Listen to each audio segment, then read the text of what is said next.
लोगों का नाम यूपी लेवल पे होता है। तो कैसे कार्य करें कि हम लोग उत्तर प्रदेश में गायत्री परिवार की ये 3-4 जिले मिलकर कितना शानदार कार्य कर रहे हैं, एकदम ऐतिहासिक संरचना कर रहे हैं, एक ऐतिहासिक घटना घट जाए। इसका संचालन करने के लिए विशाल जी है, मैं उनको यहाँ बुलाना चाहूंगा। मंच का संचालन विशाल जी करेंगे। और विशाल जी के बारे में मैं आपको इंट्रोडक्शन दे दूं कि ये देव संस्कृति विश्वविद्यालय से मास्टर इन कंप्यूटर एप्लीकेशन का कोर्स किए हुए हैं और इसके बाद एक प्लेसमेंट के माध्यम से एक प्रतिष्ठित संस्थान में कंप्यूटर टीचर के रूप में वर्क कर रहे हैं। इनकी कई अलग अलग खूबियां और खासियत हैं। इन्होंने अहमदाबाद और गुजरात के कई क्षेत्रों में सोशल इंटर्नशिप के क्षेत्र में अलग अलग गुरुदेव के अभियानों में कार्य किया है। और इनकी राइटिंग स्किल इस तरीके की है कि इनके कई लेख ऐसे हैं जो अखबारों में भी प्रकाशित होते हैं। तो अपने आप में बहुत ही अच्छे गुरुदेव के शिष्य के रूप में भी हैं और इतने ज्यादा इनके अंदर स्किल्स हैं।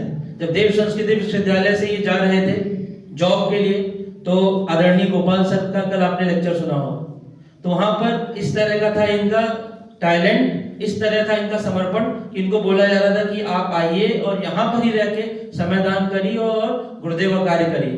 उन्होंने वहां से मोहलत ली कि मुझे 3 से 4 साल का मौका दिया जाए और बाकी गुरुदेव का काम जहां भी जाऊंगा पूर्ण समर्पण भाव से करूंगा। पटना का कितने लोगों ने नाम सुना है? प्रांतीय युवा प्रकोष्ठ पटना का मनीष भैया का। वहां पटना में इन्होंने बाल संस्कार शाला अच्छे से चलाई। अभी बस्ती में जब से भी ये कार्यरत है, बस्ती में बहुत शानदार तरीके से काम कर रहे हैं। हमारी जितनी भी ऑनलाइन गतिविधियां चलती हैं उसमें संचालित करते हैं और ऑफलाइन भी आते रहते हैं। तो अभी मंच का संचालन मैं विशाल जी को दूंगा। वो एक एक टीम को यहाँ पर बुलाएंगे और वो टीम कुछ इस तरह से बताया 10 मिनट के अंदर वो टीम के लीडर आएंगे, वो अपने कोर टीम्स को यहाँ पर बुलाएंगे, उनका बहुत ही शॉर्ट परिचय देंगे और ज्यादा फोकस करेंगे कि क्या कार्य आप वहां पर कर रहे हैं शॉर्ट में, ताकि बाकी सभी टीम एक दूसरे से सीख सके। और इस युवा उत्कर्ष यात्रा जिसलिए हम लोग आए हैं, युवाओं का उत्कर्ष जब तक कब होगा, कैसे होगा? तब होगा जब हम सब एक कम्युनिटी लर्निंग करें, एक दूसरे से सीखें और एक दूसरे से सीख के अपलिफ्ट करें। तो ये बहुत आवश्यक है। तो अगली आवाज जो है विशाल जी की होगी। विशाल जी को आमंत्रित करें। बहुत बहुत धन्यवाद सर। ये जो अभी आदरणीय सर ने परिचय दिया, ये कोई मेरा परिचय नहीं था, ये परम पूज्य गुरुदेव के आशीर्वाद का परिचय था। उनके आशीर्वाद जिनके साथ जुड़ते हैं वो परिचय अपने आप जुड़ता हुआ चला जाता है। हम लोग तो एक साधारण सा प्राणी है मनुष्य के रूप में जो इस धरती पे और गुरुदेव का सानिध्य मिला।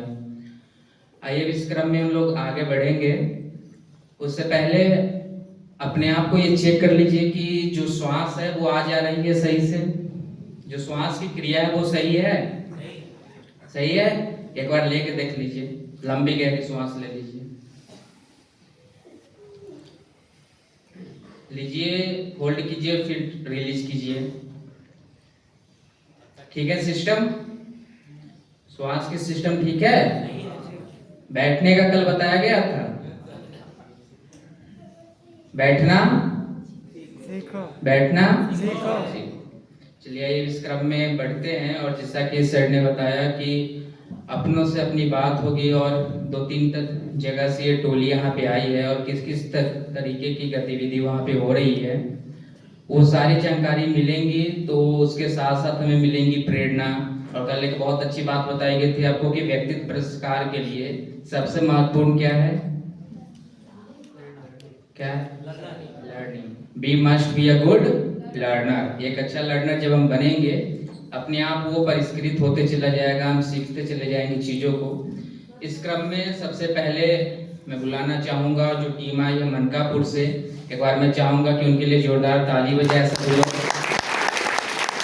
बहुत ही समर्पित कार्यकर्ता है जो वहां से आने के बाद यहाँ की दिनचर्या में अपने आप को ढालते हुए अच्छे तरीके से उन विचारों को सीखकर समझकर अपने क्षेत्र में जाकर कार्य करने के लिए प्रतिबद्ध है। ऐसे टीम को मार्गदर्शन कर रहे हैं हमारे आदरणीय देवी प्रसाद शुक्ला भाई साहब। थोड़ा सा इनका परिचय दो। जो 2008 में बीटेक अपनी कंप्लीट की MIT मुरादाबाद से, उसके बाद 5 वर्षों तक एक इंजीनियरिंग कॉलेज में इन्होंने शिक्षा दिया, शिक्षण का काम किया। तो एक बार मैं चाहूंगा कि जोरदार ताली से पहले इनका स्वागत करें, क्योंकि शिक्षक साधारण नहीं होता, निर्माण और प्रलय दोनों उनके गोद में खेलते हैं। तो एक ऐसे शिक्षक रहे जिन्होंने अपने गोद में सदैव निर्माण को खिलाया है। एक बार फिर से पुनः से जोरदार ताली। और फिर उसके बाद इन्होंने 2013 में IIT कानपुर से अपनी MD की डिग्री प्राप्त करी और उसमें गेट क्वालिफिकेशन के साथ। आप लोगों ने गेट का नाम सुना है?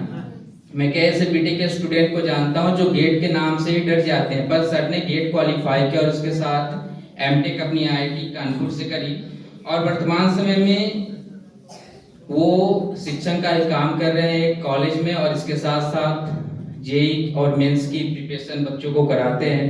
तो मैं बड़े ही आदर सम्मान के साथ आमंत्रित करता हूँ आदरणीय देवी प्रसाद शुक्ला भाई साहब को कि वो आए और अपने कार्यों से हम सभी को अवगत कराएं। आदरणीय भाई।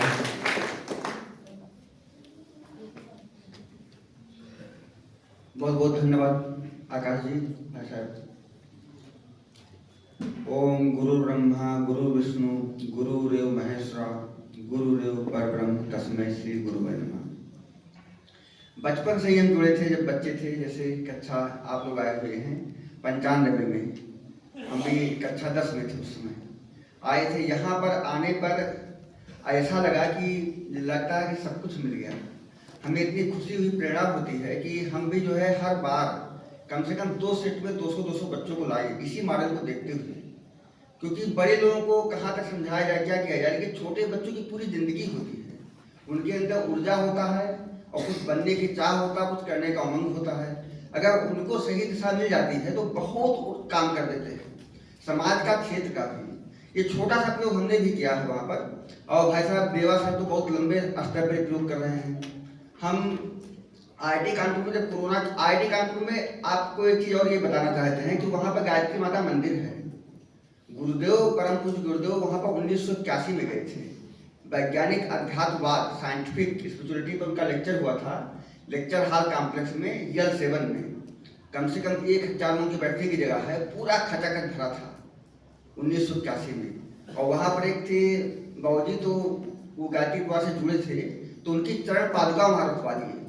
अब चरण पादुका चूंकि 1100 एकड़ में बना हुआ है कैंपस, तो चरण पादुका रखवा दिए। फिर धीरे धीरे वहाँ पर पूजन होने लगा और जो है फिर जो है IIT शक्तिपीठ वहाँ बन गई है। और वो IIT का पार्ट है। हम आपको ये बता दें कि एक IIT कानपुर में शक्तिपीठ का बनना इतना बड़ा काम है कि अकेले वही शक्तिपीठ है कम से कम 100 शक्तिपीठ के बराबर काम करेगी। और वो शक्तिपीठ ऐसी जगह पर है कि जहाँ पर 2000 बच्चे रहते हैं। IIT का हर बच्चा क्रीम होता है। आपको वहाँ का BTech के बच्चे पढ़ते हैं जो कहीं डायरेक्टर बनेंगे, कहीं साइंटिस्ट बनेंगे, कहीं नोबेल प्राइज बनेंगे, पता नहीं कहाँ का पूरे विश्व में जाते हैं। और वहाँ पर हर संडे को एक होता है, सारी गतिविधियाँ चलती हैं। आदरणीय BK दीक्षित जी वहाँ पर ये काम कर रहे हैं 1981 से। थोड़ा सा एक घटना और सुनाने का मन है IIT कानपुर का, बहुत अच्छी घटना है, हमें वहाँ से पता चला। लंबे समय तक ऐसे पूजन होता रहा वहाँ पर। उसके बाद में छत पड़ गया, छत डालने की स्थिति आई। भाई जो छत में ही था तो छत डालने की स्थिति आई। तो छत जब पड़ने लगा तो डिप्टी डायरेक्टर उस समय थे, तो उन्होंने कहा भाई छत यहाँ पर गायत्री मंदिर बन रहा है कैसे। तो दीक्षित जी को बुलाया, तो कहा कि भैया यहाँ पर क्या कर रहे हो। तो कहे नहीं सर ठीक है, हम काम बंद कर देते हैं। उसके बाद में अगले दिन जो है जब 4-5-10 दिन हुआ जो है, उनको कृपा शंकर जी को हार्ट अटैक हो गया और पूरे IIT में हल्ला हो गया कि इन्होंने जो है गायत्री शक्तिपीठ बंद कर, गायत्री मंदिर का काम बंद कर, इसलिए इनको हार्ट अटैक हो गया। जब वो ठीक हुए कुछ समय बाद तो उन्होंने दीक्षित जी को बुलाया, कहा कि भाई हमारे पास कोई शिकायत नहीं आनी चाहिए, आप कुछ भी कीजिए। अब दीक्षित जी समझ गए इस बात का सेंस, वो जो है और आज वहाँ पर गायत्री शक्तिपीठ है। आदरणीय डॉक्टर प्रणव पंड्या जी 2016 में वहाँ गए हैं हम लोग के बुलाने पर, और डॉक्टर गोपी शर्मा जी 4 बार गए हैं, और भी चिन्मय पंड्या जी भी वहाँ पर लेक्चर लिए हैं। क्योंकि बहुत डिवाइन प्लेस है IIT कानपुर का कैंपस। हम तो बार बार देखते हैं कि जो भैया कहते हैं शिक्षा आयोग जो बदलेगा शिक्षा नीति, तो सारा बना बनाया सेटअप है, कुछ नया नहीं करना पड़ेगा। IIT कानपुर से इससे बड़ा गुरुकुल क्या हो सकता है।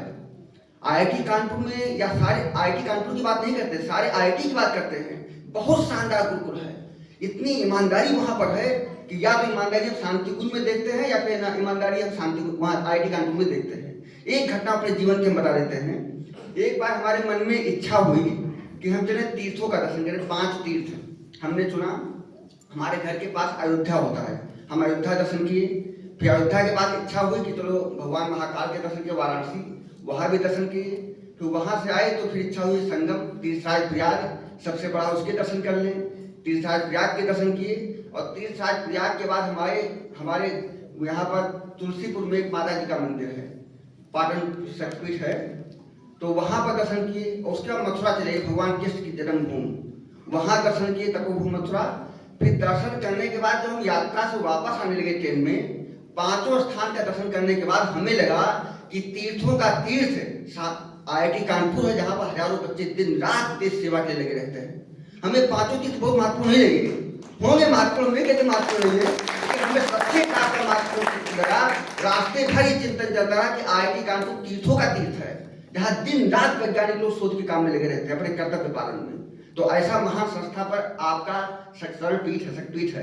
हम तो बच्चों को सलाह देंगे, जो बच्चे इंजीनियरिंग की तैयारी कर रहे हैं, मेडिकल की, वो IIT कानपुर जाएं, है नहीं, मेडिकल एम्स में जाएं, सब जगह की वो जाएं, सारे बिल्कुल शानदार हैं।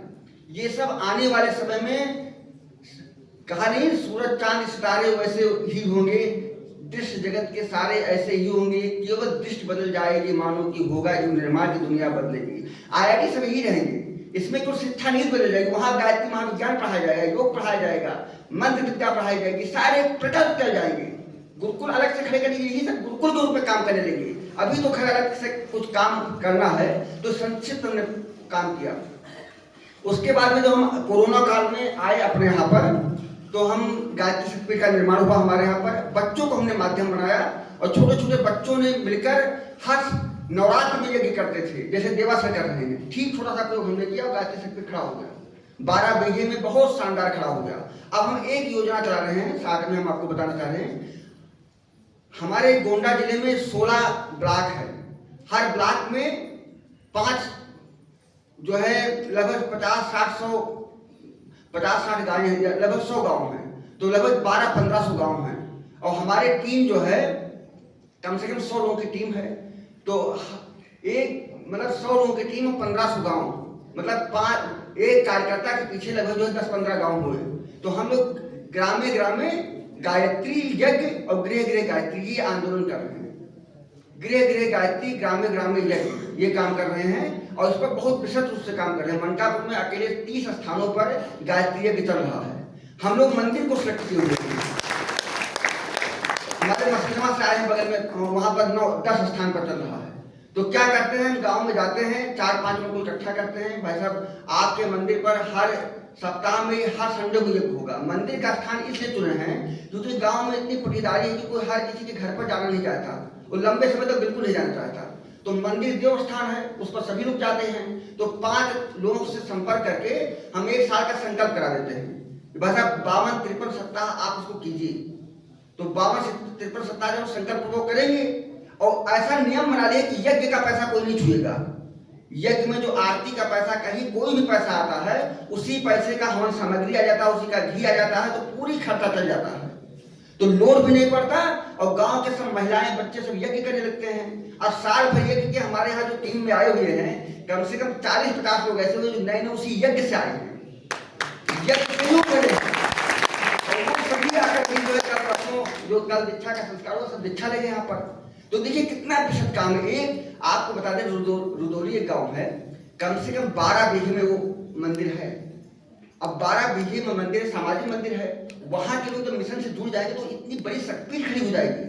सोच लीजिए, हमारे अगर गोंडा जिले में 1200 गांव हैं, अगर 1200 शक्तिपीठ हम लोग खड़ी कर दें, कितना बड़ा काम हो गया बताइए। अगर हर गाँव में साप्ताहिक गायत्री यज्ञ होने लगे और एक मॉडल, हम तो एक मॉडल की बात कर रहे हैं, अगर शांति कुंज को एक हमने मॉडल दे दिया कि 1200 गांव में साप्ताहिक यज्ञ हो रहा है, 12 से गांव के देव मंदिर जागृत हो गए हैं, तो यही मॉडल पूरा विश्वास शांति कुंज पूरे भारत में अप्लाई कर देगा और 7 लाख गांव। कितना बड़ा काम है, कितना बड़ा काम है। इससे संस्कार बहुत होता है, क्योंकि हम देखे हैं गाँव के देव मंदिरों पर जो यज्ञ हो रहा है, सब बच्चे आती, महिलाएं आती हैं, सब बच्चों को गायत्री मंत्र याद है। हमारी यहाँ के 4-5-10 बच्चे आते हैं, सब यज्ञ कराती हैं।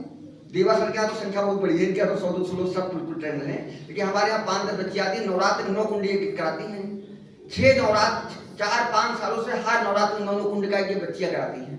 तो बहुत बड़ा काम जो है यज्ञ का हो रहा है। तो यही एक प्रकल्प हम लोग बहुत तेजी से चला रहे हैं। और ये परशुरामपुर की टीम और बस्ती की टीम इसको तो आग की तरह कर सकती, क्योंकि उनके पास साधक का निर्माण नहीं कर पाए। थोड़ा सा हम इस सब में उलझ गए। साधक अब हमारे मन में प्रेरणा हो रही इनको देखकर कि हम बच्चों का निर्माण करें, साधना के फील्ड से जुड़े और उनको शांति कुंज लेकर आए, क्योंकि यहाँ पर आने पर ही सब कुछ हो पाएगा। कितना भी आप क्षेत्र में बताते रहो कुछ नहीं होता। एक बार बच्चों को यहाँ ले आइए। हम भी संकल्प लेकर जा रहे हैं, कम से कम 200 लोगों को 2 बार लेकर आएंगे साल भर में। और टाइम ज्यादा हो रहा है, नहीं तो बात करते हैं। जल्दबाजी में अपनी टीम को बुलाना भूल गए, क्षमा करेंगे। हम डॉक्टर बीएन शर्मा को बुला रहे हैं, आप आइए थोड़ा। आप हमारे जो है हेल्थ मेडिकल हॉल चलाते हैं डॉक्टर बीएन शर्मा। आप अध्यक्ष हैं नवोदित साहित्य संस्थान उत्तर प्रदेश के, संस्थापक हैं नई आहट पत्रिका निकलती है उसके संस्थापक हैं। रायलसन पब्लिक इंटर कॉलेज भोपतपुर के संस्थापक हैं। आपका इंटर कॉलेज है, 1000 बच्चे को पढ़ते हैं और आप कई बच्चों को लेकर आए हुए हैं। और आप कभी भी हैं अच्छी अच्छी कविताएं लिखना, मिशन के कामों में करना, अपने विद्यालय में 5 कुंडिये करना। और जो है आपको बता दें इनके विद्यालय में 5 कुंडिये की शाला बनी हुई है। जब हम इनके विद्यालय में गए तो देख के इतनी प्रसन्नता हुई कि लगा कि प्राचीन गुरुकुल उतर गया हो। और उन्होंने यज्ञशाला के चारों पर केला उला लगा कर वो सजा दिया बिल्कुल। बहुत सुंदर ऐसे महान आत्मा को हम नमन करते हैं। आपका बहुत योगदान रहा है। अभी 24 कुंडीय यज्ञ मस्किनवा में हुआ है, आप सबके सहयोग से हुआ है। अगले रूप में हम बुलाते हैं विष्णु विवेक जी को। विष्णु विवेक जी बीटेक हैं और branch computer science, electronic and communication. आप बीटेक हैं, बीटेक करने के बाद बहुत उनका मान मनकापुर में और मस्किनवा में आपने भी 24 कुंडीय की संपन्न कराया और बहुत बड़ा काम किया, बहुत बड़ा काम कर रहे हैं। और अधिवक्ता के रूप में आप बहुत मिशन का काम करते रहते हैं। अगले हैं भरतलाल तिवारी जी, आप आइए। आप पत्रकार हैं, मशहूर दैनिक जागरण के पत्रकार हैं, ऊर्जा से भरे हुए हैं। इनकी छोटी सी एक घटना हम आपको बता दें जो हमें पता चला। 24 कुंडीय यज्ञशाला जो यज्ञ हो रहा था मस्किनवा में, तो कलश यात्रा निकलने जा रही थी। तो कलश यात्रा में SHO जो पुलिस डिपार्टमेंट, वो पुलिस विभाग का कप्तान होता है तहसील लेवल पर, उसने कहा कि हम किसी कारणवश नहीं होने देंगे। तो इन्होंने कहा कि कलश यात्रा निकलेगी, भव्य निकलेगी, आपकी हिम्मत नहीं कि रोक ले। और उसको भी जो है आपने बहुत बोल्डली डांटकर उसको उसकी जवान को बंद कर दिया। मतलब ऐसे साहित्यिक व्यक्ति हैं हमारे तिवारी जी, और पत्रकार भी हैं, मिशन के कामों में अग्रदूत हैं। और इनके सौजन्य से कम 30-40 गाँव में यज्ञ शुरू होगा, साप्ताहिक यज्ञ। अगले क्रम में हम बुलाएंगे मनोज दुबे जी को। आप आए, आप प्रधानाचार्य हैं इंटर कॉलेज के, बहुत सम्मानित व्यक्ति हैं। और इनके बारे में ऐसा हम परिचय देंगे कि जहां पर भाई साहब हैं, जो है आपको भाई साहब बता दे बहुत दिल से, आपका जो मंदिर है, पहली बार जब हम यज्ञ संकल्प दिलाने गए थे, कम से कम 20 बीघे में मंदिर है।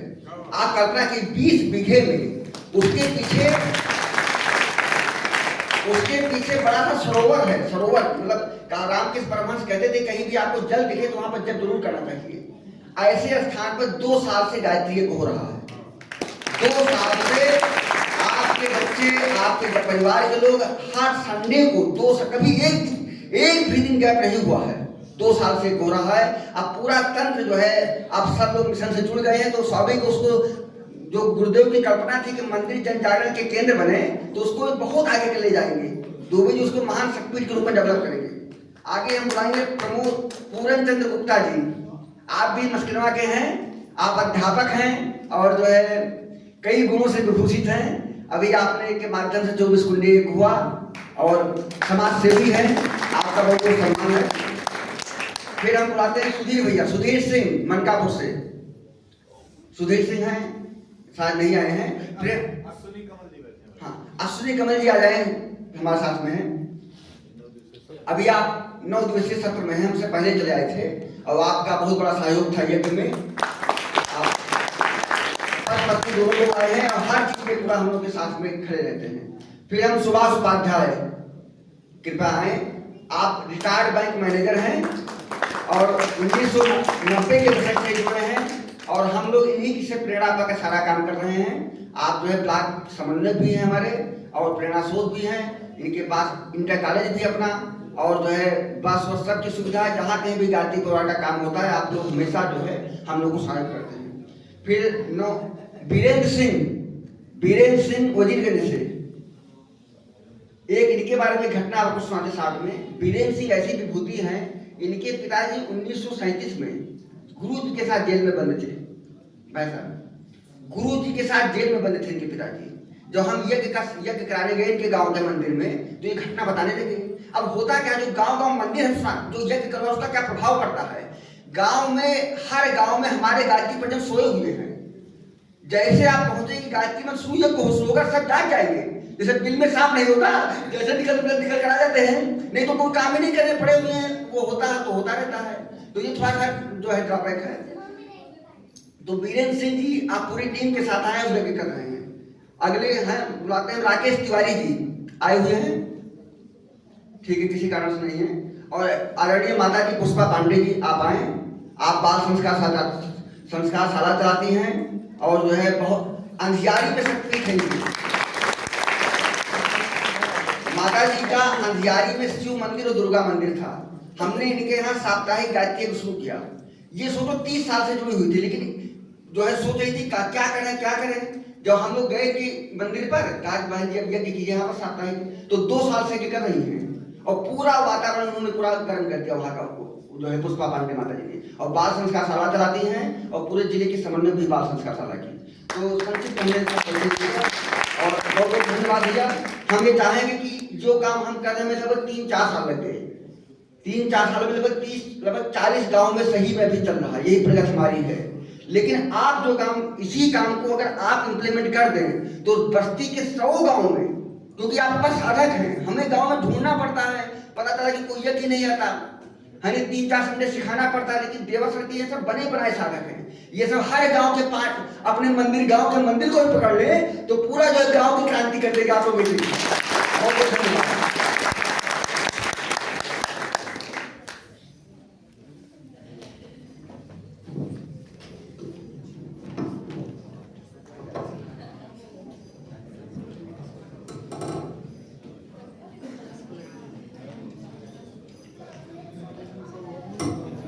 बहुत बहुत धन्यवाद भाई साहब। एक बार पुनः से जोरदार ताली बजाए इनके लिए और इनकी टीम के लिए। दोनों हाथ ऊपर करके जो दूसरों के लिए ताली बजाता है ताली उसी के लिए बजती है। आप अगर चाहते हैं कि कल के डेट में आपके लिए तालियां बजे तो आज क्या करना पड़ेगा, ताली बजाना पड़ेगा, है ना। एक बार फिर से बहुत जोरदार ताली बजाइए।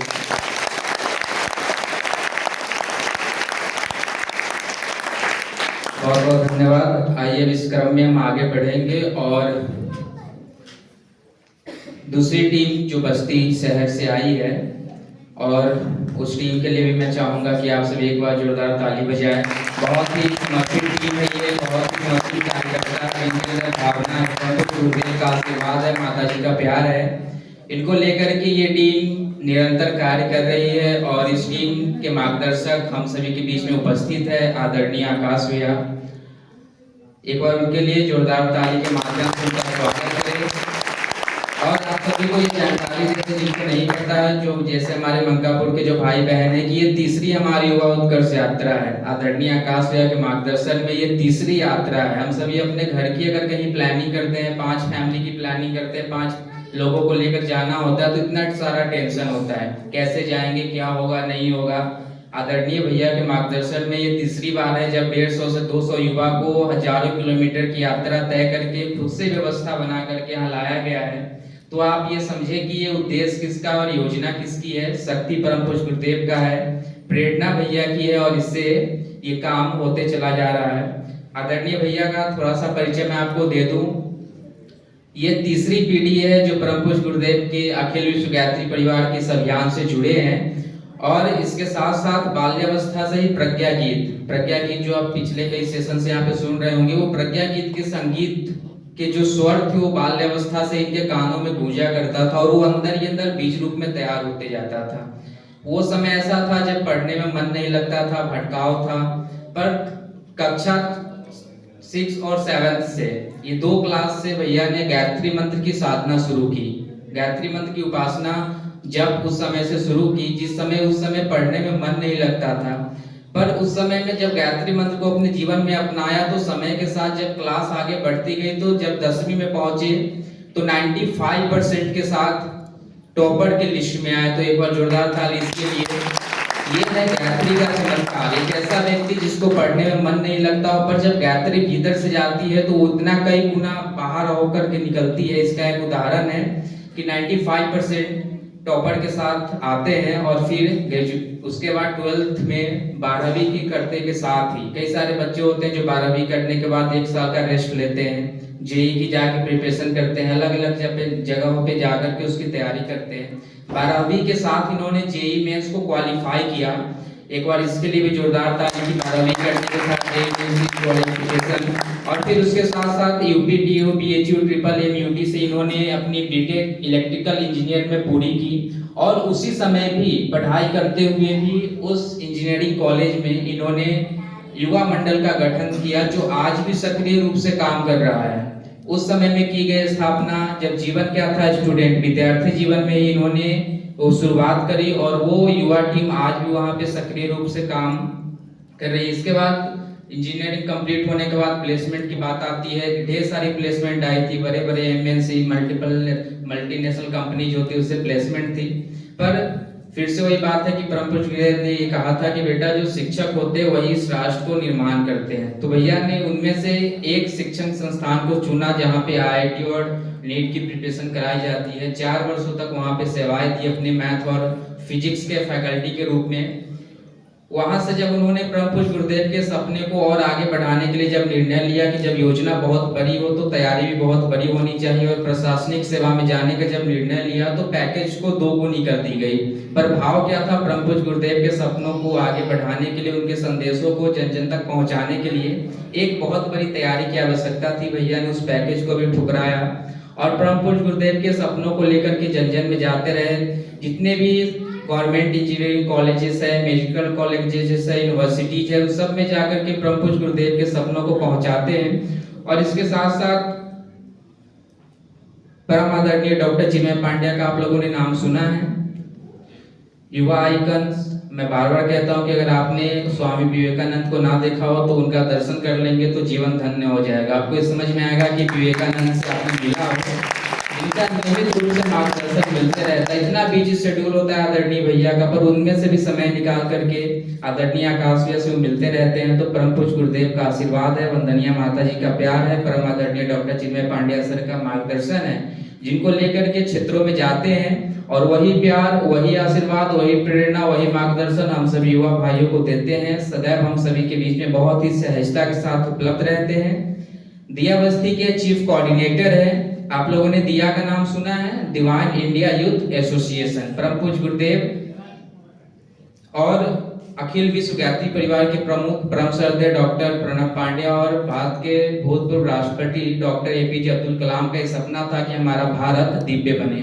और जब देव संस्कृति विश्वविद्यालय की दीक्षांत समारोह हो रही थी उसी टाइम पे दोनों मिलकर के इस ऑर्गेनाइजेशन की स्थापना की और वो पूरे देश में अपनी युवा इकाई के रूप में कार्य कर रहा है। तो बस्ती में दिया टीम के कोऑर्डिनेटर है। तो मैं बड़े ही श्रद्धा और आदर के साथ आमंत्रित करता हूँ आदरणीय आकाश भैया के वो आए और अपने गतिविधियों से हम सभी को अवगत करें।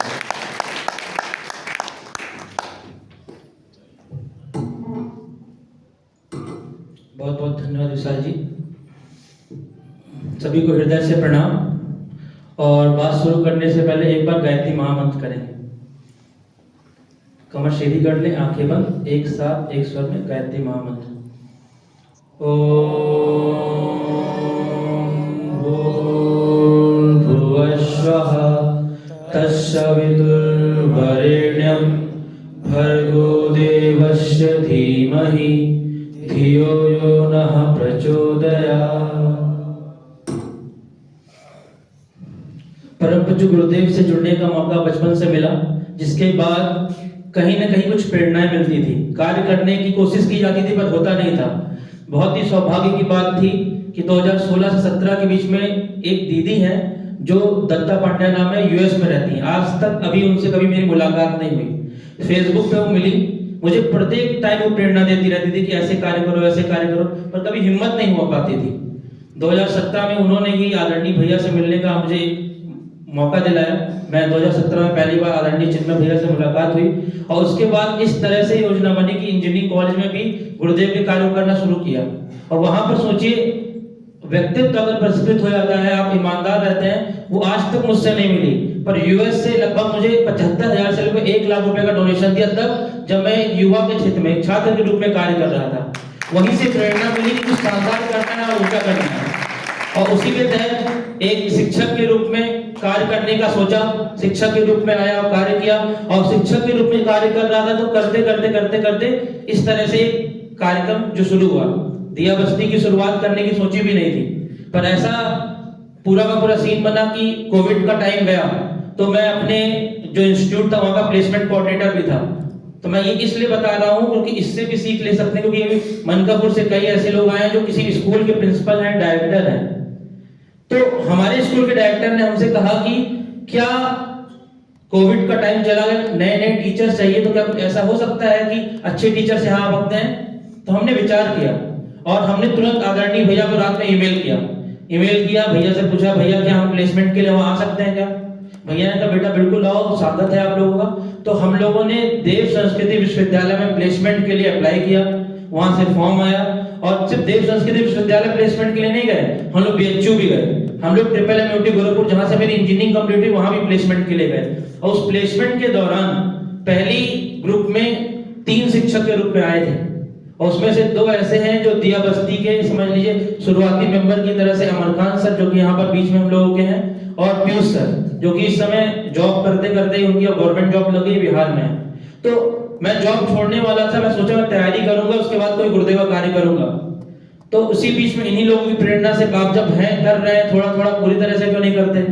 तो इन्हीं लोगों को इस तरह से मिला कि हाँ आप पूरी तरह से करिए, हम लोग भी साथ में हैं। तो उसी तरह से धीरे धीरे आज ये चीज शुरुआत हो गई। वरना मेरा मन क्या था, 4 साल पढ़ा लिया है, यहाँ चीजें जितनी हो सकती हो, अब जॉब अगली तैयारी करके, क्योंकि हम लोगों ने जो पूरी प्लानिंग की थी कोर टीम में, किस तरह से हम लोग एक पूरे सेंट्रल लेवल पे, इंडिया लेवल पे कैसे एक बड़ा चेंज ला सकते हैं, तो इस तरह के परिणाम में लगे हुए थे। अब दिया बस्ती में जो हम लोग अलग अलग कार्यक्रम चलाते हैं, उसमें सबसे पहली चीज है कि गुरुदेव ने कहा है कि हम लोगों को सबसे पहले युवाओं तक पहुंचना है। युवा तक अगर हम नहीं पहुंचेंगे तो युवा पीढ़ी अगर भटक गई तो हम लोग का पूरा देश खराब हो जाएगा। आज युवा कहीं ना कहीं मोबाइल में फंस गया है, अलग अलग तरह के एडिक्शन में फंस गया है और वो अपने आप को निर्मित नहीं करना चाहता। अभी यहाँ भी देखेंगे कई ऐसे युवा जो शायद बैठ सकते थे, सुन सकते थे, पर क्यों?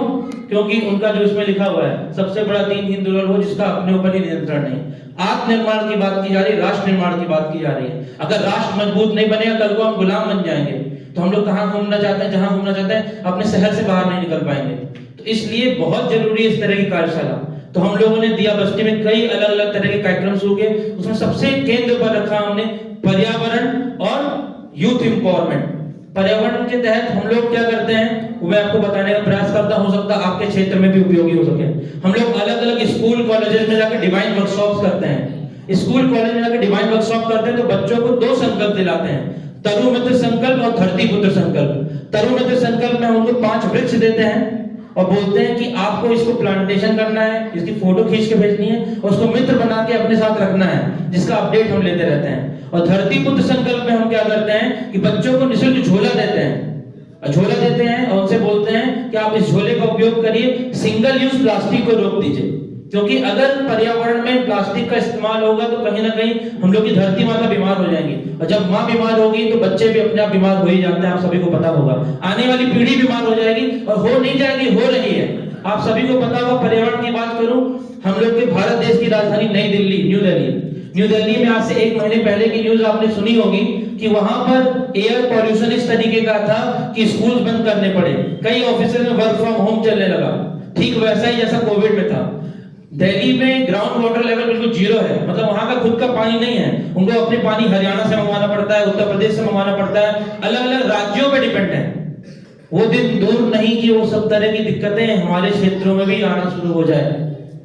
इसीलिए पर्यावरण जागरूकता बहुत जरूरी था। इसके लिए हम लोग अलग अलग स्कूल कॉलेजेस में डिवाइन वर्कशॉप करते हैं, लोग पर्यावरण के लिए अवेयर हो।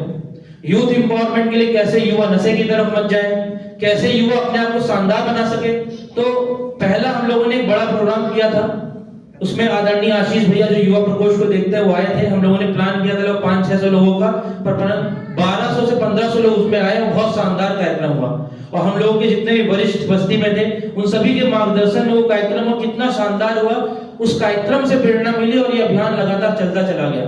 आज जो कुछ ठोस कार्य हम लोग कर पा रहे हैं उसको मैं आपको बताना चाहूंगा। हम लोगों को लगा कि सबसे बस्ती का एक बाल सुधार गृह है। 18 साल से कम के ऐसे बच्चे हैं जो कैदी के रूप में वहां चले गए हैं, जो कहीं छोटी गलती कर दी। तो हम लोगों ने एक कार्य किया, प्रत्येक सप्ताह 1 मई से ये चीज लगातार चल रही है। प्रत्येक सप्ताह वहां पर पर्सनालिटी डेवलपमेंट की क्लास चलती है, उनको योग सिखाया जाता है, उनको किस तरह से अपने आप को अभिव्यक्त कर सकते हैं, ये सारी बातें बताई जाती हैं। पहली बार हम लोग गए तो क्लासेस बहुत अच्छे से नहीं कर पा रहे थे शानदार तरीके से, पर आज जो समय है उनका आप लोग YouTube पे भी कई चीज अपलोडेड है, आप देखना चाहेंगे तो अब वो बच्चे ऐसे हैं जो बिल्कुल इंतजार कर रहे हैं गायत्री मंत्र वो बोलते गायत्री मंत्र वाले आ रहे हैं। और उसमें 55% बच्चे मुस्लिम हैं और जो वहाँ 2 कोऑर्डिनेटर बनाया गया है जो पूरा का पूरा प्रोग्राम मैनेज करते हैं वो 2 मुस्लिम बच्चे ही हैं।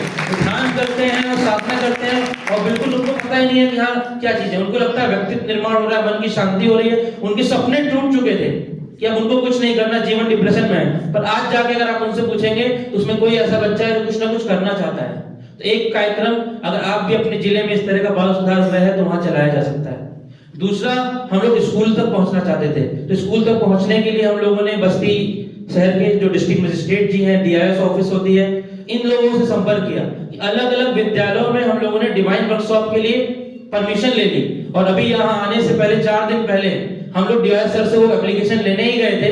तो 115 टीचर अलग अलग पूरे बस्ती जिले के जितने प्रधानाचार्य हैं, गवर्नमेंट, प्राइवेट और सेमी गवर्नमेंट, उन सभी तरह के प्रधानाचार्य थे जिनके पास हम लोगों ने अपनी योजना बताई। हमको मौका मिला, मंच मिला, योजना बताई और उस प्रोग्राम के बाद करीब 15 से 20 प्रिंसिपल्स ने कॉल किया और उन्होंने बोला कि इस तरह की डिवाइन वर्कशॉप हमारे यहाँ भी आयोजित करें। सोचिए, युवाओं के पास जाके अगर हम लोग युवाओं को नशा मुक्ति से जोड़ते हैं, राष्ट्र निर्माण से जोड़ते हैं, तो अपने आप वो समाज अपने आप सुदृढ़ होता चला जाएगा। इसलिए हम लोग दूसरा डिवाइन वर्कशॉप का एक बड़ा कार्यक्रम कर रहे हैं जो शानदार तरीके से किया जा सकता है। तीसरी चीज, हम लोग क्योंकि शहर क्षेत्र में हैं, तो शहर क्षेत्र में क्या होता है, लोग एक साथ इकट्ठा नहीं हो पाते हैं। क्योंकि होता क्या है, अलग अलग मोहल्ले हैं शहर में, आप सभी को पता है कि लोग ज्यादातर जान ही नहीं पाते कि आपके पड़ोसी में कौन है, बोलचाल नहीं होती, लोग कम्युनिकेट नहीं करना चाहते। तो हम लोगों ने बाल संस्कार शाला चलाने का सोचा, पर हमारे सामने चैलेंज आया कि हम लोग कैसे इकट्ठा करेंगे, कहाँ जाएंगे, पड़ोसी को ठीक से जानते नहीं है, पहली बार जाएंगे, भेजेगा कि नहीं भेजेगा, इस तरह के कई चैलेंजेस थे। तो हम लोगों ने सोचा कि बस्ती के जितने प्राइमरी स्कूल्स हैं उनको हम लोग टारगेट करें। तो बस्ती के जो बेसिक शिक्षा अधिकारी होते हैं BSA, हम लोग वहां पर गए, उनसे परमिशन ली कि जितने प्राइमरी स्कूल्स हैं हम वहां अपनी बाल संस्कार शाला चलाना चाहते हैं। तो वहां से परमिशन मिली। अभी हम लोगों ने, क्योंकि ठंडी की छुट्टी शुरू हो गई थी तो हम लोग शुरू नहीं कर पाए, पर हम लोगों को परमिशन मिल गई है। हम लोग एक विद्यालय है प्राइमरी स्कूल, उसको गोद लेने का सोचा है कि वहां पर किस तरह से बच्चों को संस्कारित करेंगे और किस तरीके से एक मॉडल के रूप में उस प्राइमरी स्कूल को तैयार करेंगे, इसलिए हम लोग लगे हुए हैं। तो ये कुछ प्रमुख कार्य हैं, ऐसे कई चीजें हैं। अभी क्योंकि मुझे अपना बताना है, पर परशुरामपुर और बस्ती की टीम में कोई अंतर नहीं है, दोनों टीम एक साथ मिलकर काम करती है। क्योंकि लेकिन क्षेत्र अलग अलग है, तो जब हम लोग की बात होती है तो देवा सर से बोलते हैं कि आपके यहाँ जो कार्य हो रहा है वो शांति कुंज है, हम लोग देव संस्कृति विश्वविद्यालय की तरह है, मतलब वहां पर किसी मानव पढ़ने की कक्षा की तरह से है। आप परशुरामपुर, क्योंकि मैं बताना चाहूंगा, भले भैया बोलेंगे, लेकिन क्योंकि उतना ही अपना तो मेरा भी वहां पर है, वहां पर समझ लीजिए इतने शानदार कार्यक्रम हो रहे हैं। हम लोग अच्छे लोगों को जब तक खोजेंगे नहीं, व्यक्तित्व निर्माण नहीं होगा, किसको ले जाके परोसेंगे, कौन बातों को परोसे। तो वहां ऐसे शानदार बच्चे भैया ने तैयार किए हैं कि बच्चे बिल्कुल समर्पित भाव से कार्य करते हैं, ऐसे जैसे शांति कुंज की दिनचर्या से हर एक चीज। तो ये बहुत बड़ी उपलब्धि है। हम लोगों का पूरा प्रयोजन है कि व्यक्तित्व निर्माण से इस तरह से शानदार तरीके से बच्चे निकलते आए और फिर राष्ट्र निर्माण के लिए कैसे हम लोग अलग अलग स्तर पे कार्य कर सकते हैं, कैसे हम लोग शानदार तरीके से कार्य कर सकते हैं, इसके लिए भी हम लोग पूरी प्लानिंग कर रहे हैं। और ये प्लानिंग हम लोग एक बहुत विशेष बात बताना चाहते हैं, क्यों हम लोग की सोच मिलती है, कैसे हम लोग एक साथ कार्य करते हैं। क्योंकि हम लोगों ने कभी भी प्रतिष्ठा पाने के लिए कार्य नहीं किया है कि नाम हो जाएगा, ये कार्यक्रम हो जाएगा। हम लोगों ने अगले 50 साल की योजना बना के रखी है, अगले 30 साल की योजना बना के रखी है, किस तरह से बस्ती को एक सच में एक रोल मॉडल की तरह तैयार करना है। युवाओं के बीच में जाते हैं तो बोलते हैं कि बस्ती को पूरे इंडिया का सबसे नंबर 1 सिटी बनाना है, कि सब बच्चे यहाँ जितने युवा हो, स्वावलंबी हो, सब शिक्षित हो, पर्यावरण नंबर 1 का हो, इस तरह तरह के शानदार कार्यक्रम हम सभी को करने हैं। तो कहने को बहुत बात थी, मैं इतना ही कहूंगा, अपनी बातों को विराम दूंगा। बस एक चीज है, युवाओं के बीच में जाना है तो स्कूल कॉलेजेस में जरूर जाएं, 1-2 स्कूल को चयनित कर लें और वहां पर आप नियमित जाएं। तो ये इतनी बातें बतानी थी। हम लोगों के साथ जो मार्गदर्शन के रूप में कई लोग आए हुए हैं, जिनकी वजह से ये युवा उत्कर्ष यात्रा सफल हो रही है, जिनकी वजह से सारे कार्य हो पाते हैं, उनको मैं यहाँ बुलाना चाहूंगा हमारे बीच में। पहले हम लोग के जो मार्गदर्शक के रूप में है आदरणीय अमरनाथ बाबू जी, मैं उनको बुलाना चाहूंगा। बाबू जी का साथ बिल्कुल हम लोग को ऐसा मिलता है कि आप लोग काम करते रहो, हम लोग लगे रहेंगे। बाबू जी अपने आप में एक एंटरप्रेन्योर है, बिजनेस है इनका। इंटरलॉकिंग की जो ब्रिक्स होती हैं वो उनका पूरा प्रॉपर बिजनेस है, और इनका आश्वासन है कि बिजनेस के लिए कोई और युवा अगर काम करना चाहता है, मैं आप लोगों को फिर से बता रहा हूं मन से, अगर कोई युवा कार्य करना चाहता है, आप शांति कुंज में ट्रेनिंग लीजिए। ट्रेनिंग लेने के लिए हम लोग आने जाने का पूरा खर्चा मैनेज करेंगे, और आप जब वापस से आएंगे, बस्ती में हम लोग कई कार्य सोचे हुए हैं स्वावलंबन के दृष्टिकोण से। तो बाबू जी के मार्गदर्शन में वो लोग स्वावलंबन में भी कार्य कर सकते हैं। तो बाबू जी की इस तरह से हमको सदैव हम लोग का मार्गदर्शन मिलता रहता है। हमारे बीच में नीतीश भैया है। नीतीश भैया किस तरह से युवाओं के साथ हम लोगों के साथ खड़े रहते हैं, और भैया की एक बहुत खास बात है, भैया युवाओं के साथ भी है, अच्छे कार्यक्रम कराते हैं। अभी आने से पहले 15-20 दिन पहले कानपुर में बहुत शानदार कार्यक्रम करा कर आ रहे हैं। तो भैया का मार्गदर्शन हमको सदैव मिलता रहता है। हमारे बीच में राम सागर भैया हैं, अगर यहाँ पर उपस्थित है तो सामने आए, शायद हैं। भैया का भी मार्गदर्शन सदैव हम लोगों को मिलता रहता है, और युवाओं के लिए बिल्कुल अच्छी तरीके से खड़े रहते हैं। हम ही लोगों के बीच में यहाँ प्रज्ञा दीदी हैं, गवर्नमेंट स्कूल की टीचर है, दीदी सामने आए। दीदी का भी मार्गदर्शन मिलता रहता है, और सबसे अच्छी बात है अभी हम लोग के पास कोई जगह नहीं थी जहां पर हम लोग साप्ताहिक कार्यक्रम कर सके, इसीलिए हम लोग जो ऊर्जा की भटकी सी थी, अभी पिछले 1 महीने से 5-6 सप्ताह से हम लोगों ने एक बाल संस्कार शाला की शुरुआत करी है। और बाल संस्कार शाला बहुत शानदार तरीके से दीदी के मार्गदर्शन में और दीदी के माता जी के मार्गदर्शन में बहुत शानदार तरीके से चलाई जा रही है, और बहुत ही आगे शानदार तरीके से हम लोग कार्य करने वाले हैं। इसके अलावा हम लोग की टीम में और जो लोग हैं यहाँ पर आए हुए हैं, मैं एक लोगों को बुलाता हूँ, और कोई जैसे यहाँ पर मैं अब जो दिख रहा है उसको बुला रहा हूँ। यहाँ पर देखते हैं आप, पूर्णिमा दीदी हैं, आ जाइए सामने, और प्रज्ञा जी हैं, सामने आ जाइए। ये सभी लोग गुरुदेव काम को बहुत शानदार तरीके से वहां पर कार्य करने में लगे हुए हैं। इसके अलावा अमरकांत सर पीछे हैं, हमारे सामने आगे आइए, शिव भैया हैं। ये सभी लोग, अमरकांत सर भी देव संस्कृति विश्वविद्यालय के पास आउट हैं। उन्होंने जहां पर बाकी लोगों का प्लेसमेंट हुआ था, वहीं पर इनका भी प्लेसमेंट हुआ था। और सबसे खुशखबरी की बात, आज से 1 हफ्ते पहले ही पता चला कि बीपीएससी का रिजल्ट आया और टीजीटी में इनका प्लेसमेंट हो गया है। मतलब 10th लेवल के टीचर के रूप में ये पूरी तरह से हो गया। इनका समर्पण इतना है, इन्होंने बोला भैया मैं, ये रहने वाले झारखंड के हैं, इन्होंने कहा भैया मैं महीने में 1 बार जरूर बस्ती आऊंगा और समयदान अपना करूंगा, और जब भी मेरी छुट्टी होगी, छुट्टियों के समय में मैं क्या करूंगा, जैसे क्या होता है अभी यहाँ पढ़ा रहे, छुट्टियों में घर जाते थे, तो बस्ती में इनका अपना खुद का समझिए घर ही है एक तरह से। तो कहे जब भी छुट्टी होगी तो मैं वहां से फिर बस्ती आऊंगा और वहां पर अपना पूरा का पूरा कार्य करूंगा। इस तरह का समर्पण भाव इनके अंदर है। राजन जी हैं, वो आ जाइए। इस तरह से ये जितने लोग हैं, इन लोगों ने बहुत शानदार तरीके से उस पूरे के पूरे उसमें बहुत अच्छा शानदार किया। और दीपक आर्या सर हैं, यहाँ पर हैं या नहीं, अभी शायद है नहीं। हम लोग जब शुरुआती प्रारंभिक क्षेत्र में काम किए थे तो वो आईएएस की कोचिंग चलाते हैं, पीसीएस की कोचिंग चलाते हैं। शुरुआती क्षेत्र में उन्होंने कहा कि हमारा संस्थान है, आप जिस तरह से उपयोग करना चाहें तो करें। एक और बात बताना चाहूंगा, उन्होंने ये भी कहा है कि अगर आपके दिया ग्रुप के बच्चे 15-20 बच्चों का एक बैच बनता है जो पढ़ना चाहेंगे, तो सबसे कम फीस है, निःशुल्क, जिनकी किसी तरह की आर्थिक अवस्था होगी उनको हम लोग प्रॉपर कोचिंग देंगे। बस उनका एक बैच बन जाए, उस बैच के हिसाब से सब बच्चे एक साथ आ जाएं, तो उनको प्रॉपर ट्रेनिंग प्रोग्राम वहां से दिया जाएगा। तो अभी है नहीं हमारे बीच में। इसके अलावा हमारे बीच में घनश्याम जी हैं, हम ही लोगों के युवा भाई, आप भी आगे आ जाएं। ये वर्तमान में देव संस्कृति विश्वविद्यालय से पिछले ही वर्ष BRS bachelor of rural studies का कार्य कर रहे हैं, और बहुत अच्छे इन्होंने बहुत संकल्प लेके गए हैं। 4 साल बाद इनका bachelor of rural studies complete होगा। ये संकल्प क्या लेके गए कि बस्ती में जब 4 साल बाद वापस आएंगे, बस्ती में जितने भी युवा हैं उनको नौकरी देंगे। इस तरह से शानदार नौकरी देंगे, बच्ची को नौकरी के लिए बाहर ना जाना पड़े। गुरुदेव का जो स्वावलंबन आंदोलन है वो बहुत ही शानदार तरीके से चले। इसके अलावा हम लोगों के जिला गायत्री परिवार ट्रस्ट के 2 ट्रस्टी हैं जो हम लोगों को युवाओं को सदैव मार्गदर्शन करते रहते हैं, वो भी यहाँ पर है। तो आदरणीय चंद्र प्रकाश सिंह बाबू जी सामने आ जाएंगे, आदरणीय दिलीप गौड़ बाबू जी सामने आ जाएंगे, इनका भी सब लोग स्वागत करें। 2 लोगों का सदैव मार्गदर्शन आशीर्वाद हम लोगों को मिलता रहता है, हमेशा प्रेरित करते रहते हैं कैसे युवा आगे काम करें, किस तरह से शानदार काम करें, किस तरह से हम लोग को मनोयोग करें। हम लोग एक बार उनसे कहे, हम पूरी तरह से अपने बिजी शेड्यूल जो भी जिस तरह का है वो है, बाबू जी को 72 साल है, वो कहे कि जलेंगे बहुत ठंडक है, पर एक बार प्रेम पूर्वक उनसे कहा गया तो बाबू जी बिल्कुल तैयार हो गए। इस तरीके से शानदार कार्य चल रहा है।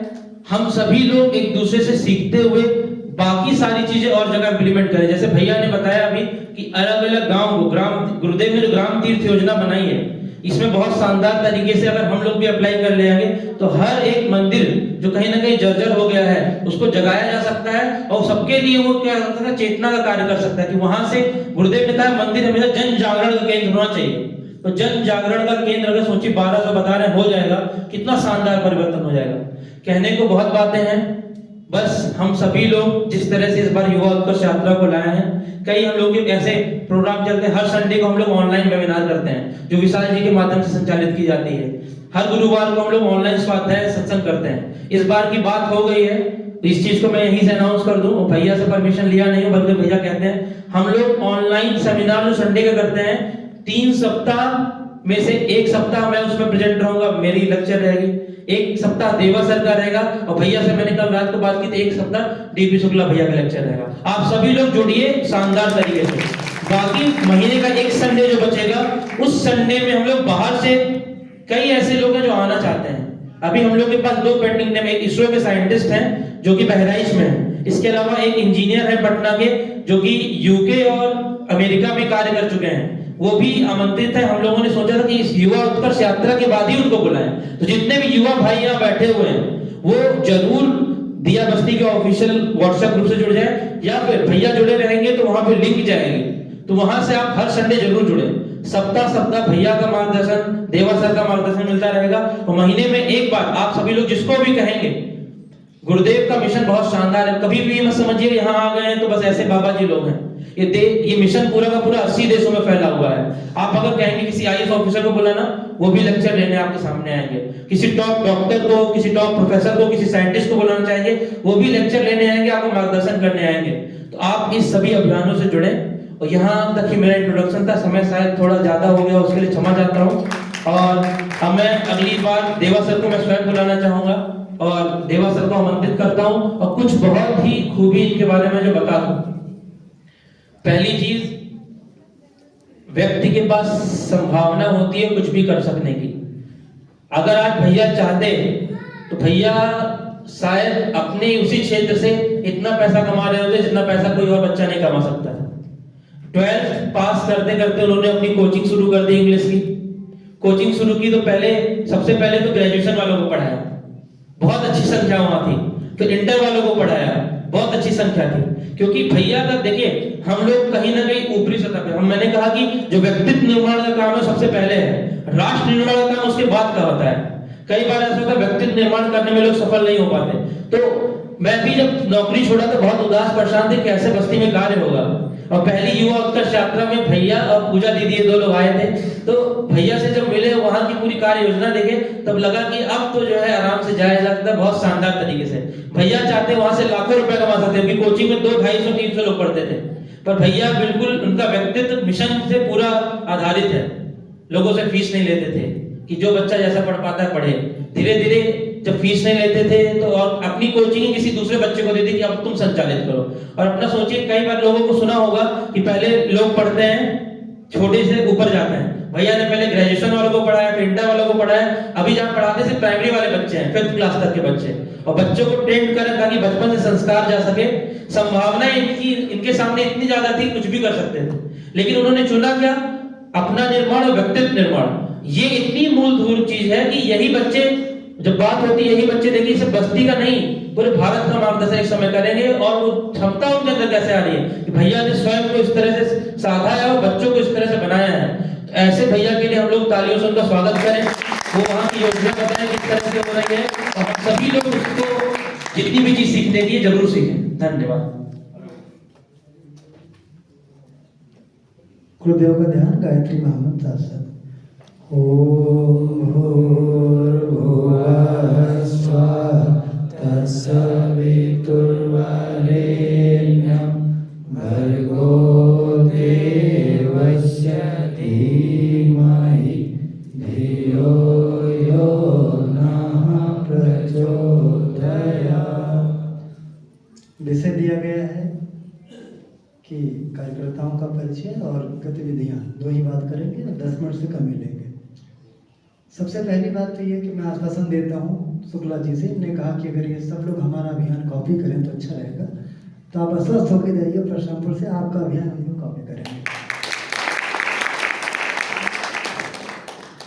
दूसरी बात, सबसे पहले मैं चाहता हूँ कार्यकर्ताओं को यहाँ बुला के बिठा दो, इनको आप देखते रहे, नाम बाद में बता दूंगा। नारी शादी है तो क्रम सीधे ही शुरू करेंगे, उल्टा नहीं करेंगे। सबसे पहले पूजा आ जाए यहाँ, फिर पूर्णिमा आ जाए, दुर्गेश सर आ जाए। इनको जैसे ही बुला रहा हूँ वैसे वैसे ये पहले और बाद वाले जुड़ने वाले, वो कार्य करने वाले हमारे साथ, उसमें कुछ बात बताने के लिए बचेगा नहीं। इधर आ जाओ, थोड़ा इधर और इधर आ जाओ। हमारे बीच में बैठ जाइए, एकदम आराम से बैठ जाइए, इसी बैठ जाइए। प्रिंसिपल सर कनौजिया सर हैं,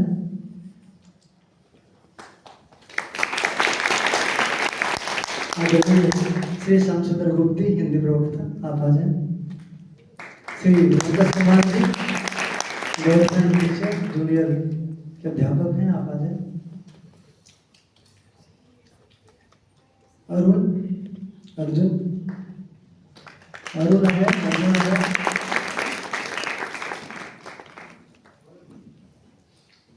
आदर्श अमर आ जाए और हनी आ जाए। नाना जी हमारे बीच में बैठे हैं, श्री रमेश कुमार गुप्ता जी आप भी आ जाए।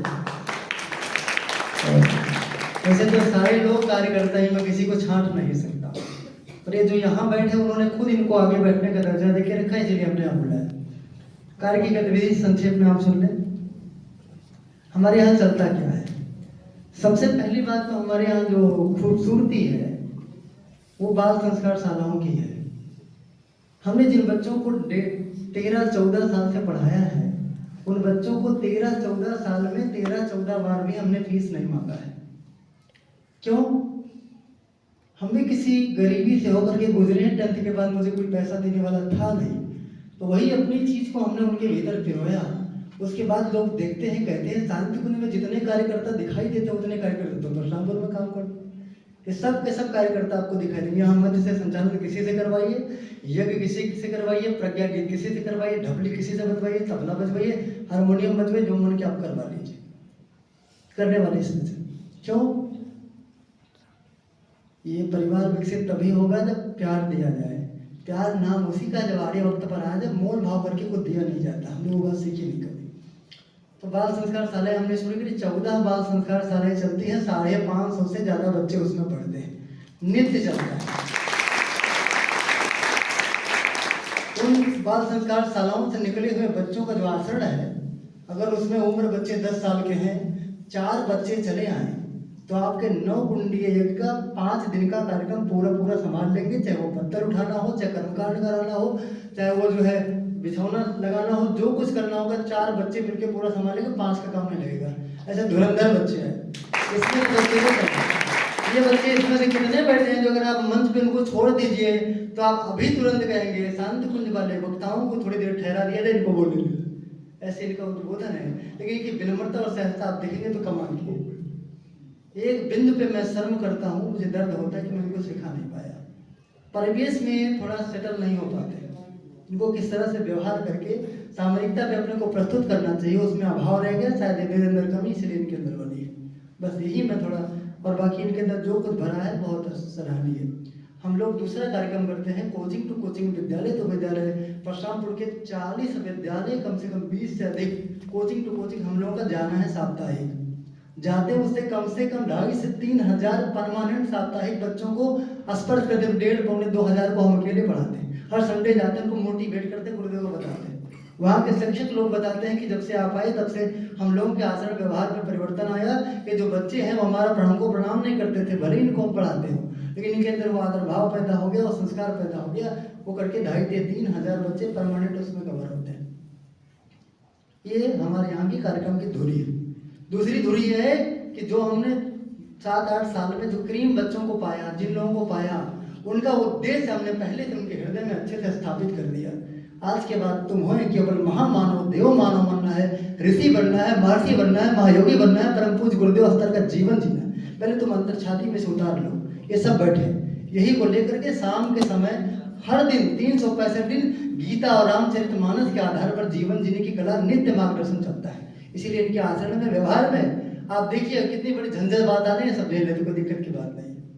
क्योंकि आप कार्यकर्ताओं का निर्माण करना चाहते हैं, नित्य उनका क्रम बनाना पड़ेगा और जीवन ठोस मार्गदर्शन देना पड़ेगा। जो व्यक्ति व्यापारी हैं, जो व्यक्ति सामान्य गृहस्थी हैं, जो व्यक्ति व्यवसाय करने वाले हैं, जो व्यक्ति नौकरी करने वाले हैं, उनके लिए सहज शिक्षा आप देंगे तो काम चलेगा। पर इनके ऊपर पूरा समाज का भार टिका हुआ है। यदि आप इनको महामानव नहीं बनाएंगे, थोड़ा कमजोरी रखेंगे, तो जैसे शक्तिपीठें बिखर रही हैं, आगे भी बिखरती रहेंगी, उसको रोक नहीं सकता। तो वहाँ की मौलिक धुरी ये है कि इनका लगातार गीता के आधार पर जीवन जीने की कला यही है। 3 बार कम से कम स्वतः गीता पढ़ चुकी है। ये 700 के श्लोक मिनिमम 3 बार उन्हें पढ़ा है। बाकी हम तो इनकी क्लास लेते हैं, वो अलग बात है। इन्होंने स्वतः स्वयं अध्ययन किया है इन लोगों ने।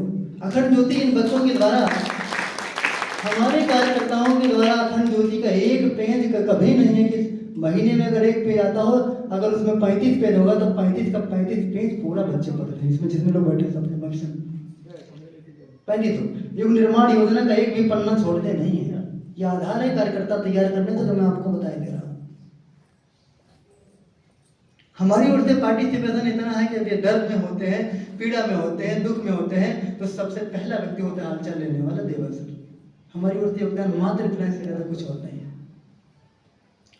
हमने इन पर 7 साल से प्रतिबंध लगा करके रखा है। बाहर का नमकीन, बिस्कुट, चाय, समोसा, लंबा समय गुजर गया होगा। नया कपड़ा सालों नहीं 5-5 सालों में लोगों ने नहीं खरीदा होगा। मामा की विदाई भी पाई होगी तो गुरुदेव के मिशन के लिए पैसा दिया होगा। ये कार्यकर्ताओं के निर्माण की बहुत छूटती। हम लोग अभी लगभग नवंबर 2022 से अब तक जो है हमारे क्षेत्र में हम लोगों के माध्यम से 9 कुंडीय गायत्री महायज्ञ हो चुके हैं, कुल मिला के 6, जिसके निमित्त कुछ और है। कार्यकर्ता की धुरी यही रहे। इसमें इन्हीं बच्चों का पैसा लगा। लोगों ने देखा कि नेताओं से मंच कैसे खाली है, मोटे रकम देने वाले कैसे किनारे खड़े रहते हैं, केवल सीख करके जाते हैं। ये लोगों ने देखा कैसे कार्यक्रम होता है। इन बच्चों ने मंच संभाला, इन बच्चों ने कर्मकांड किए, इन बच्चों ने कलश यात्रा निकाली।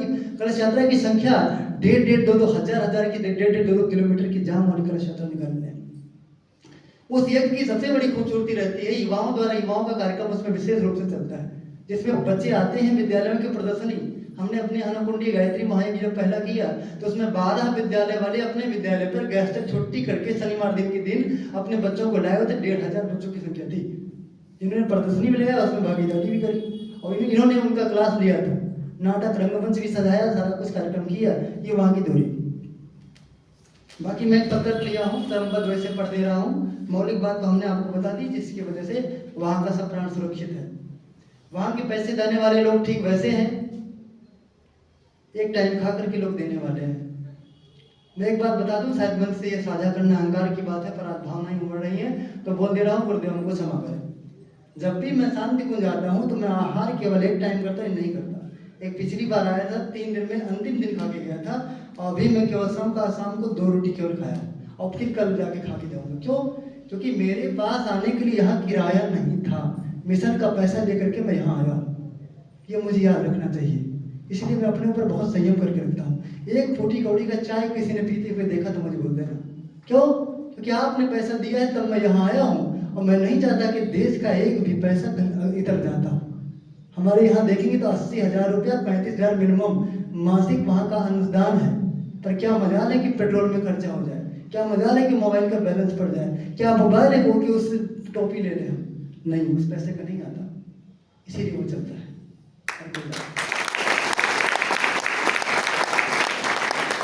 वहाँ का प्राणाधार जो है लगातार कितने जिले के लोग जाते हैं, कितने लोग जाते हैं और वहाँ से लोग पोषण पाते हैं, जाने के बाद उमंग उछलती चली जाती है, नई प्रेरणा नई दिशा पाते हैं। क्यों? इन्हीं बच्चों के द्वारा 24 लोगों ने मिल करके 24 लाख का अनुष्ठान एक, 24 लाख का एक, 40 लाख का एक और 1.25 करोड़ गायत्री महामंत्र का संकल्प चल रहा है। यहाँ आपको ये जान करके और आश्चर्य होगा कि किसी ने 9 दिवसीय सप्तक शांति कुंज में नहीं किया है, पहली और दूसरी बार यहाँ आना इनका हुआ है। पर भीतर उतारा, देखिए मैं क्रमवार बनाया हूँ, पत्रक है, इसे पढ़ने का भी कभी 10 मिनट मौका चाहूंगा, बाद में पढ़ दूंगा। पहला कार्यक्रम चलता है, लिखा योग चेतना केंद्र है क्या? हमने एक चेतना केंद्र बना के रखा है। योग चेतना केंद्र गायत्री परिवार के प्रणेता वेद मूर्त तपोनिष्ठ युग दृष्टा युग ऋषि पंडित श्री राम शर्मा आचार्य एवं माता भगवती देवी शर्मा के सूक्ष्म मार्गदर्शन एवं संरक्षण में संचालित हो रहा है। यहाँ के प्रत्यक्ष संचालक, कार्यकर्ता या स्वयं सेवक की भूमिका में दिखने वाले परिजन उन्हीं की योजना, गतिविधि एवं उद्देश्य के निमित्त मात्र है। उन्हीं के प्रेम, करुणा, तप एवं प्राण से संचित हो रहा है यह महाअभियान। हमारी सभी गतिविधियों का अखिल विश्व गायत्री परिवार का मूल उद्देश्य मनुष्य में देवत्व का उदय, धरती पर स्वर्ग का अवतरण है। अध्यात्म और विज्ञान का समावेश कर धरती पर स्वर्ग उतारने जैसा महापुरुषार्थ कर रहा है यह अभियान। युग चेतना केंद्र की गतिविधियां नंबर 1, मानव दुर्बुद्धि ही सकल समस्याओं का मूल है। सद्बुद्धि दायिनी गायत्री महामंत्र एवं सत्कर्म की प्रेरणा प्रदान करने वाले गायत्री महायज्ञ का व्यापक प्रचार प्रसार, जिसमें 6 9 कुंडीय 2-2, 2,500, 1,000, 5-5 लोग शामिल होने वाले 9 कुंडीय 6 गायत्री महायज्ञ, 5 कुंडीय 150 यज्ञ और दीप कम से कम 1,500 की संख्या में क्षेत्र में दीप से ही सत्कर्म होते हैं। सत्कर्म से सदगति और सुख शांति प्राप्त की जा सकती है। इन्हीं आवश्यकता की पूर्ति के लिए मासिक पत्रिका अखंड ज्योति एवं निर्वाण योजना का पाठक बनाना एवं संस्थायित वितरण। अब तक 50 अखंड ज्योति और 25 जो है निर्वाण योजना आती थी। पिछले वर्ष थोड़ा कम हुआ था, 25 घटाया गया था। इस बार उसको बढ़ा करके लगभग 500 का टारगेट रखा गया। ठीक है, नए बच्चों को संस्कार देने के लिए, नई पीढ़ी का भविष्य उज्जवल बनाने के लिए गांव-गांव बाल संस्कार अभियान चलता है, जिसमें अस्थायी नित्य चलने वाली 14 बार संस्कार शालाएं, 550 बच्चे। स्वाध्याय जो है स्वास्थ्य संवर्धन हेतु गांव-गांव प्रज्ञा योग वाहन, हमारे इसमें अर्जुन जी बैठे हैं, हाथ ऊपर करो भैया, खड़े हो जाओ। ये गांव-गांव सुबह जाते हैं, योग का शिविर लगाते हैं, लोगों को प्रज्ञा योग सवेरे सिखाते हैं और शाम को जाते हैं, गाँव के बच्चों को इकट्ठा करते हैं, बाल संस्कार दवा चलाते हैं। 5 दिन जब पूरा हो जाता है तो पूरा होती दीप किसे करते हैं, देवासर को 10 मिनट के लिए उसमें बोलने का मौका देते हैं आपके माध्यम से। आपने कई गांव कवर किया, कई विद्यालय कवर किया है, 20 विद्यालय कवर किया, 20 गांव कवर किया होगा आपने। नित्य ठंडी में भी शिविर लगता है, यहाँ आए तो गया हो गया। आगे लिखा है, जरूरतमंदों को कपड़े, दवाइयाँ या जरूरत की वस्तुएं देकर सहायता की जाती है। कितने बच्चे BA और MA किए थे हमारे यहाँ आए रोते हुए, लोग कहते हैं बच्चों को बना के कैसे रखे, आप बताइए। स्थायी टिकाए हैं, उनके अंदर मैंने आहत देखा, आंसू देखा। हमने ये देखा कि इंटर पास करके ये बैठे हैं, तो उनका हमने BA का, BSc का, MA का फॉर्म भरा, फीस से अपना केंद्र से भरते हैं। केवल ये कि मैं पैसा नहीं खर्चा होता, उनकी फीस के लिए भी यहाँ से पैसा जाता है। उनकी कपड़े की कमी हो जाए तो देवासर को, यहाँ की टीम को फिक्र होता है उसका। यही नहीं है, जरूरतमंद कितने बोरी भर नित्य कपड़े आते हैं, बांटे जाते हैं। एक बार इन बच्चों ने कह दिया कि देखिए आप सबके कितने कपड़े ऐसे होंगे जो रिजेक्टेड होंगे, आपने उसे जो है बैग में न जाने कहाँ भर करके रखा होगा, उसी को धुल के प्रेस करके ले आते दे आते, तो कितने लोग उसी के लिए भूखे तरस रहे हैं बताइए। वो अभियान चला, लोग बोरी भर के लाते। नाना यहाँ बैठे हैं बीच में, आपको बता दें दाग तक नहीं लगा, 2-2, 3-3 हजार कपड़े बोरी पूरा ला करके दिया, 20 सेट कपड़े हमने 4-5 बोरी इसी ठंडी में बांटा, ठंडी में, और बढ़ी रहा, यहाँ चले नहीं तो बढ़ता। आवश्यक बंदों को ढूंढते, उनको आवश्यक चीजें, आवश्यकता वाली चीजें। दवा जब हमारे परिजन में कोई बीमार होता है तो उनके अस्पताल में भर्ती करने के बाद उनकी सेवा करने वाली पहली महिला का नाम मेरी माँ होता है। मेरी माँ जाती है उनकी सेवा। कोचिंग जो लिखा है, पर्यावरण संरक्षण के लिए वृक्षारोपण, साहित्य मेला और गायत्री महायज्ञ का आयोजन, कोचिंग विद्यालय जीवन जीने का मोटिवेशन, नारी जागरण हम लोग करते हैं, महिला मंडल चलाते हैं। बेटियों को, कन्याओं को अधिकार दिलाना, उन्हें सुगढ़ सशक्त बनाकर समाज को नई दिशा, आवश्यक प्रेरणा प्रदान करना। यहाँ हमारी बेटियां जाती हैं, लोग कहते हैं बेटियों से ले गायत्री बंद नहीं कराते। अरे हमने अपने खुद के छोटे भाई की शादी तय करी और बरसगाई में पूजन इन्हीं कन्याओं से कराया। हमने कहा जिसको तय करना होगा नहीं, बेटियां बैठती उद्बोधन करती हैं। आगे लिखा है, कुरुत उन्मूलन, हमारे यहाँ दहेज चीजें और जन्मदिन का और सब चीजें होती है। अपने भाई की शादी तय करी और दोनों टीम में बैठ गई, तो पता पड़ा, ये बताइए, लोगों ने कहा गुरुजी आप बोलिए। हमने कहा माँ बाप बैठे हैं, मैं क्या बोलूँ? कहने आप गुरुजी बोलेंगे अच्छा रहेगा। हमने कहा मुझसे बुलवाओ मत, हमको चुप रखो, क्या जो बात सही उतरे उसे सीने में उतारो, करना जानो तो मुझसे कह रहा हूँ, मैं तो बुलवाओ नहीं, हमको चुपचाप बैठे, मैं कोई वक्ता नहीं हूँ, दर्द लेके के देश का घूम रहा हूँ, करना हो तो बुलवाओ, नहीं ना बुलवाओ। तो उन्होंने कहा नहीं आप बोलेंगे जो सो होगा। हमने कहा ठीक है सुनो, पहली बात तो राक्षसों के लिए रात की शादी ठीक है, दिन की शादी मनुष्यों के लिए जल्दी दिन में शादी होनी चाहिए। खड़ी हो गई, उनने कह दिया जो है रात में तो मुस्लिम शादी करते हैं।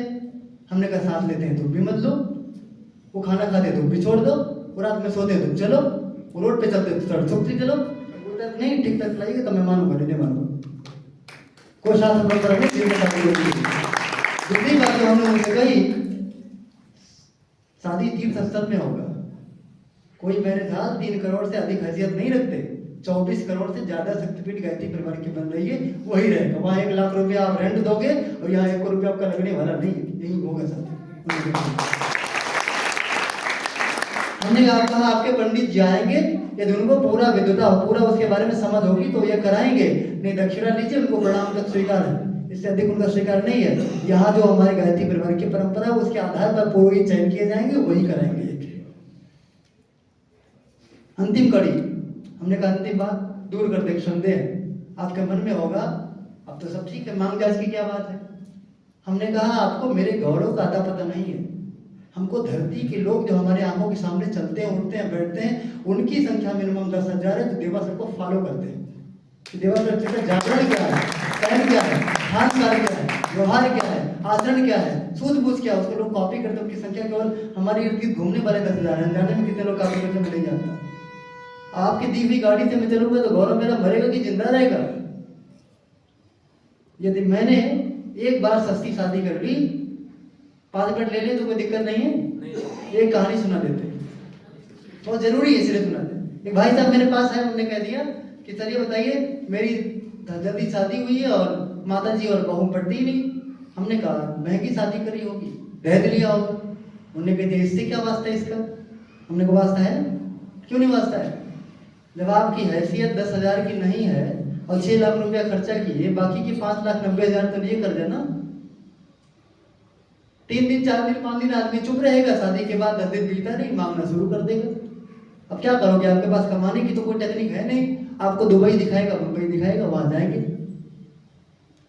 गीता कहती है कामेश क्रोधेश रजोगुण समुद्भवा, कामनाएं जब पूर्ति नहीं होती तो उससे गुस्सा आता है, गुस्से से क्या करना होता है सबको पता है।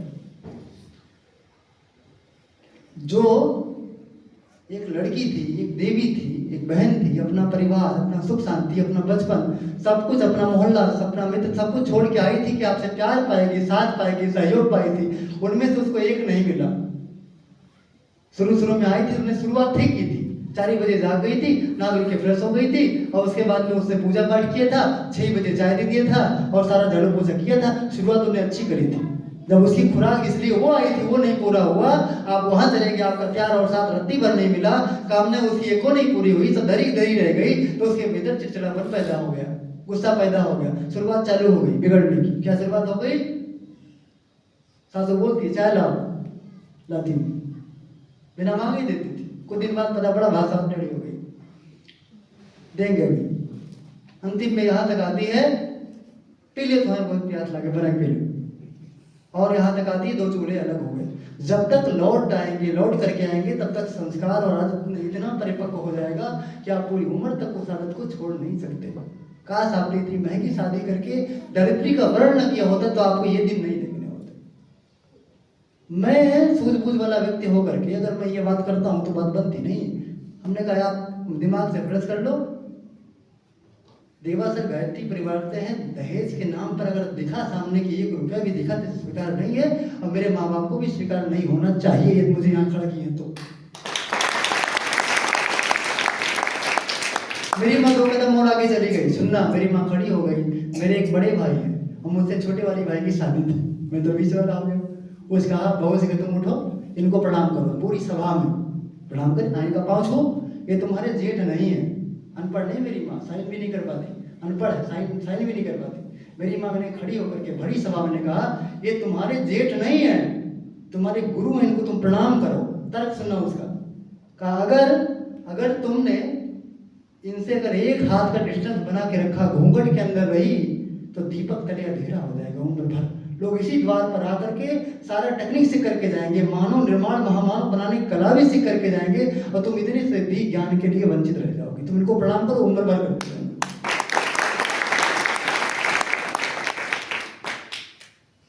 क्या बोल रहे थे? पूर्वोत्ति उन्मूलन शुरू अपने यहाँ से होता है। आदि से मैंने अपने दादी से कहना शुरू कर दिया, दादी बाहर तो रही ना हुए, खवा न जाए, कहीं का है क्योंकि बाद कहीं हम मर जा देखे थोड़े, चाहे भूखे चाहे गाल हो, यही बात था। मैं क्यों उसे कह रहा था? जलाने के लिए नहीं। मुझे पता है अगर व्यक्ति के हृदय में यह बात बैठ जाए कि ऐसे ही होगा, तो उसकी अंतरात्मा अंत में तड़पती नहीं है। और उनने अंदर बना के रखा हो, एक ही घाव बना हो कि हम मरेंगे तो तेरे होगी, लोग खाएंगे, अगर उसकी पूर्ति नहीं करेंगे तो परंपरा फॉलो कर सकते, तो उनकी आत्मा को कष्ट होगा। इसीलिए हमने कहा पहले फिर बैठा दे, मुक्त हो जाए अभी से। इससे नोट कर लेना, हम मिशन के व्यक्ति हैं, हमको मिशन जिंदा रखना पड़ेगा, उसके लिए कष्ट कुछ भी सहना पड़े, फर्क नहीं पड़ेगा।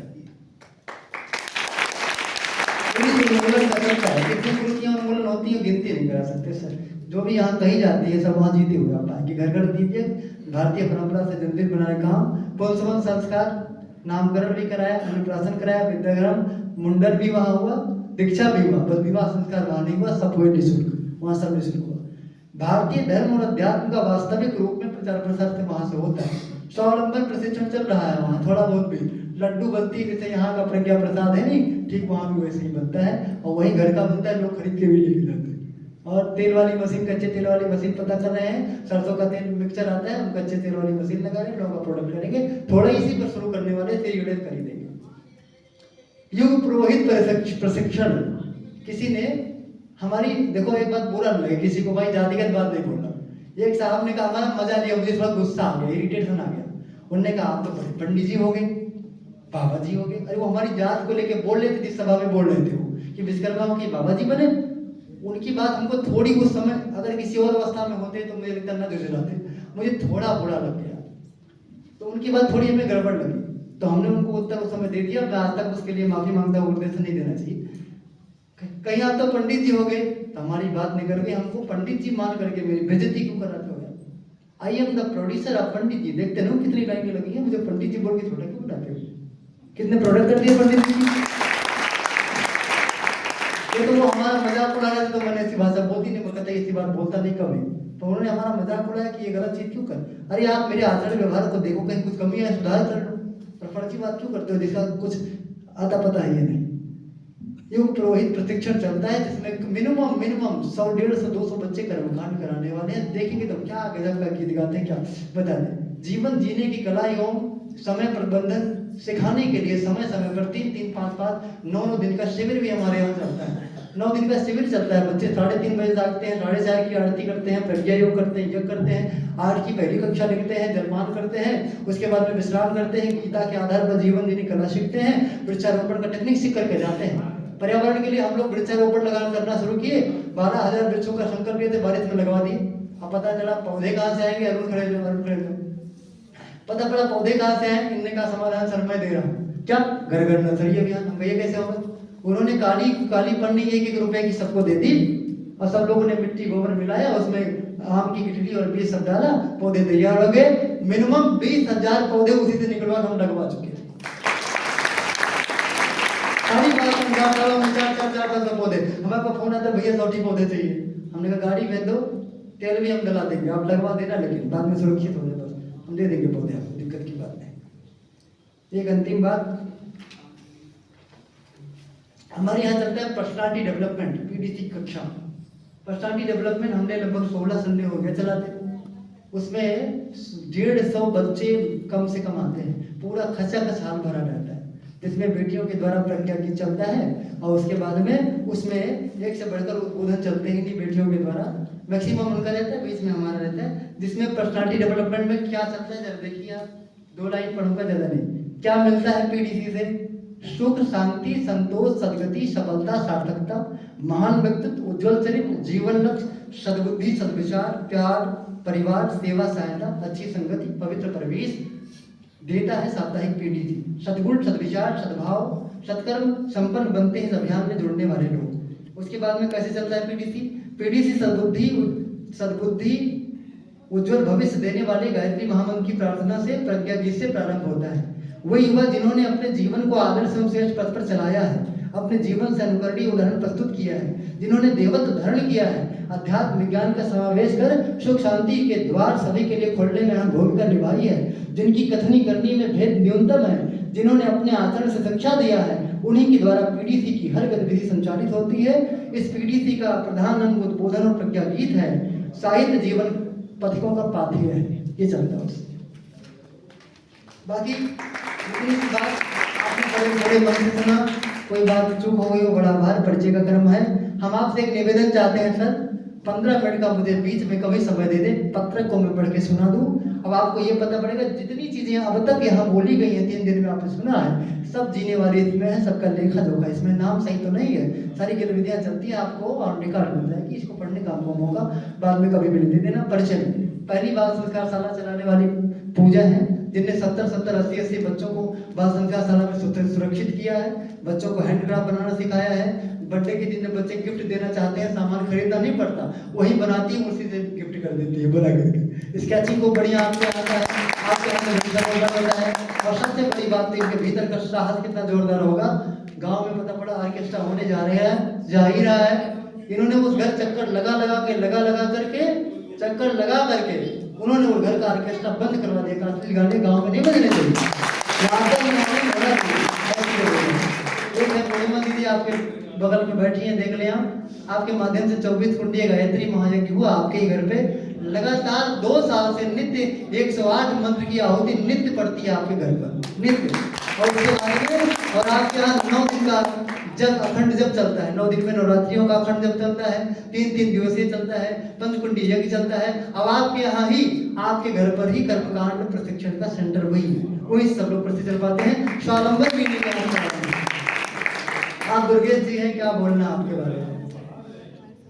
भावनाएं इनकी आंखों से बराबर टपकती रहती है, चमकती रहती है। बात आप देख सकते हैं, वाणी अगर एक भी शब्द आप बोलेंगे बिना भावनाओं के निकलती नहीं है। अति भावनाशील। आपने मैक्सिमम यज्ञ का कार्यक्रम ज्यादा संभाला है, 9 कुंडी 24 कुंडी यज्ञ का पूरे आयोजन के सेंटर यही रहे हैं, पूरी गतिविधि की व्यवस्था बनाना आपका काम है। आगे हैं कनौजिया जी, हैं प्रिंसिपल सर, छदिया 12 निर्माण विद्यालय के प्रधानाचार्य जी हैं। आपने यहाँ पर कम से कम 7-8 बार अपने विद्यालय को ट्रिप भी कराया, बहुत पुराने कार्यकर्ता हैं आप। हमारे प्रत्येक कार्य में उच्च स्तरीय सहयोग और प्रोत्साहन आप बराबर देते ही रहते हैं। और उसके बाद आदरणीय श्री श्याम सुंदर गुप्त जी, पहली बार हमने आप ही से पूछा था, 2 घटना बताना बहुत जरूरी है, 2 लाइन की है। हम कोचिंग पढ़ा करके बाईं ओर जाना था, चले गए दाईं ओर, आप घर पे पहुंच गए। आपने एक गत्ता अखंड ज्योति निर्माण योजना की पत्रिका ला करके हमको दे दी, कहा गुरुदेव का आदेश है कि आपको पत्रिकाएं दे दी जाए। मुझे लगा आपके पिताजी भी शिक्षक हैं, आप भी, मुझे लगता है अपने पिताजी को गुरुदेव बोलते हो, हमारी भावना यही थी। हमने यही श्रद्धापूर्वक ले ली, चलो गुरुदेव का आदेश तो नहीं ले रहे, क्या बुरा, हमको नहीं पता कि ये वाले गुरुदेव, इनको हमने देखा ही नहीं था। अब ले आए घर पे, रंगा सर बैठे हैं आपके पास, लाएगा यार सिलेबस पढ़ना चाहिए तो ये ले आओ, वहां खुद से यार दुखी हो गए।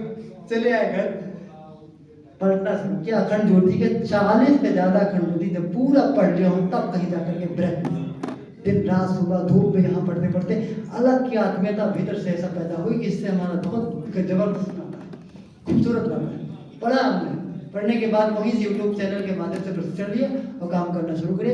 जोड़ने का माध्यम आप प्रत्यक्ष आप ही हैं। और उसके बाद में मैंने पूछा था साधना क्या होता है, आपने एक शब्द भी कहा था अपने को साध लेना। उदाहरण आपने दिया था, कहा था कि आप बैट पकड़ो मैं बॉल, जब तक साधेंगे नहीं तब तक कैसे खेलेंगे, यही आपने आपको भी पहला था, क्योंकि मैं नोट करके रहता हूँ इसलिए मुझे याद था, आपको भी नहीं याद। पहली बार आप हमारे यहाँ छप्पर के नीचे बैठे थे, हमने आपसे साधना पूछा था, मुझे पता नहीं था। और यहाँ का इसको जो करेक्शन करना है, इसका जो कंटेंट देना है, लगभग इसमें मैक्सिमम काम करते हैं। आपने जो भी यज्ञ वगैरह हो उसमें जो प्रारूप बनते हैं सब आप तैयार किए, कितने जिले उसे फॉलो करते हैं? आपने जो प्रारूप तैयार करके दिया। बगल में रंगत सर है, पत्रिका लाने का, साहित्य लाने की जिम्मेदारी आपकी, आप ही बंटवाते हैं, मैक्सिमम पेमेंट भी आप ही करते हैं उसमें साहित्य। हमारे अर्जुन जी हैं, योग शिविर गाँव लगाते हैं, और आप 7 साल हो गया, डायरी लाके देखिए, अगर किसी ने, किसी बच्चे ने 2 रुपया अंशदान दिया होगा उसका भी लेखा और रिकॉर्ड मेंटेन करके रखते हैं। 1 रुपया आप कहते नहीं कि, और ये भी कहाँ खर्चा होगा पूरा हिसाब आज तक का ले लीजिए, वो दे देंगे आपको। दूसरी बात, गाँव प्रज्ञा योग का शिविर लगाते हैं, प्रातः आरती करना या करना उनका काम है, और उसके बाद में कोचिंग जो कह रहे हैं किसी बच्चे को आपने दे दिया, मेरे इंग्लिश की कोचिंग वही संभालते हैं तो ग्रेजुएशन में इंटर वालों को इंग्लिश पढ़ाते हैं। अरुण जी यहाँ तक आ जाओ भैया, यहाँ तक आ जाओ अरुण जी, इधर आ जाओ। ये अरुण है, मैं आपको बता दूं, ये पूजा भी कहती है, लोग भी कहते हैं, इधर आ जाओ, हम में और इनमें कोई डिफरेंट नहीं है, जो मैं हूं वही है। वो वक्तव्य सुनेंगी तो आपकी निगाहें अगर मेरी बात पर टिकी हैं तो इनकी बात पर निगाहें आपकी हिल नहीं सकती, है मेरी गारंटी है। अगर मुझे साहस है, संयम है, धैर्य है, सारी काबिलियत इनके अंदर मौजूद है। इसी आश्रय के साथ मैं बनावटी पर नहीं कहता हूँ, मैं ये अपने भीतर बात रखता हूँ कि मेरा जो विकल्प भविष्य का है वास्तव में यही खड़े होंगे सेंटर पॉइंट में। विकल्प तो बात की बात है, मुझे लगता है थोड़ा सा घर से इनको फ्रीडम मिल जाए तो मैं थोड़ा अपने को बाई साइड रखना ज़्यादा अच्छा महसूस करता हूँ। यही आता आदि मन करने के लिए, लेकिन नहीं कहा आपका अनादर करना हो जाएगा। नाम मेरा लिया था तो आदेश का अनुपालन करना था, नहीं तो हमेशा यही बताते हैं। सुल्तानपुर में आपने ही पूरी गतिविधि का परिचय दिया था, यही प्रतिनिधित्व करते हैं पूरी चेतना केंद्र का। ऐसे हैं, मंच का संचालन आपके लिए है, रूपरेखा आपके लिए है, और सबसे बड़ी बात तो इनके अंदर ये है, रत्ती भर अगर गड़बड़ी हो जाए तो कोई बर्दाश्त नहीं होता। मंच से धर्मनगर एक में मैंने कह दिया कि जो है बेटियां अलग, महिलाएं अलग खाएंगी, पुरुष अलग। यही तो बच्चे तबला बजा रहे थे, नीचे उतर गए।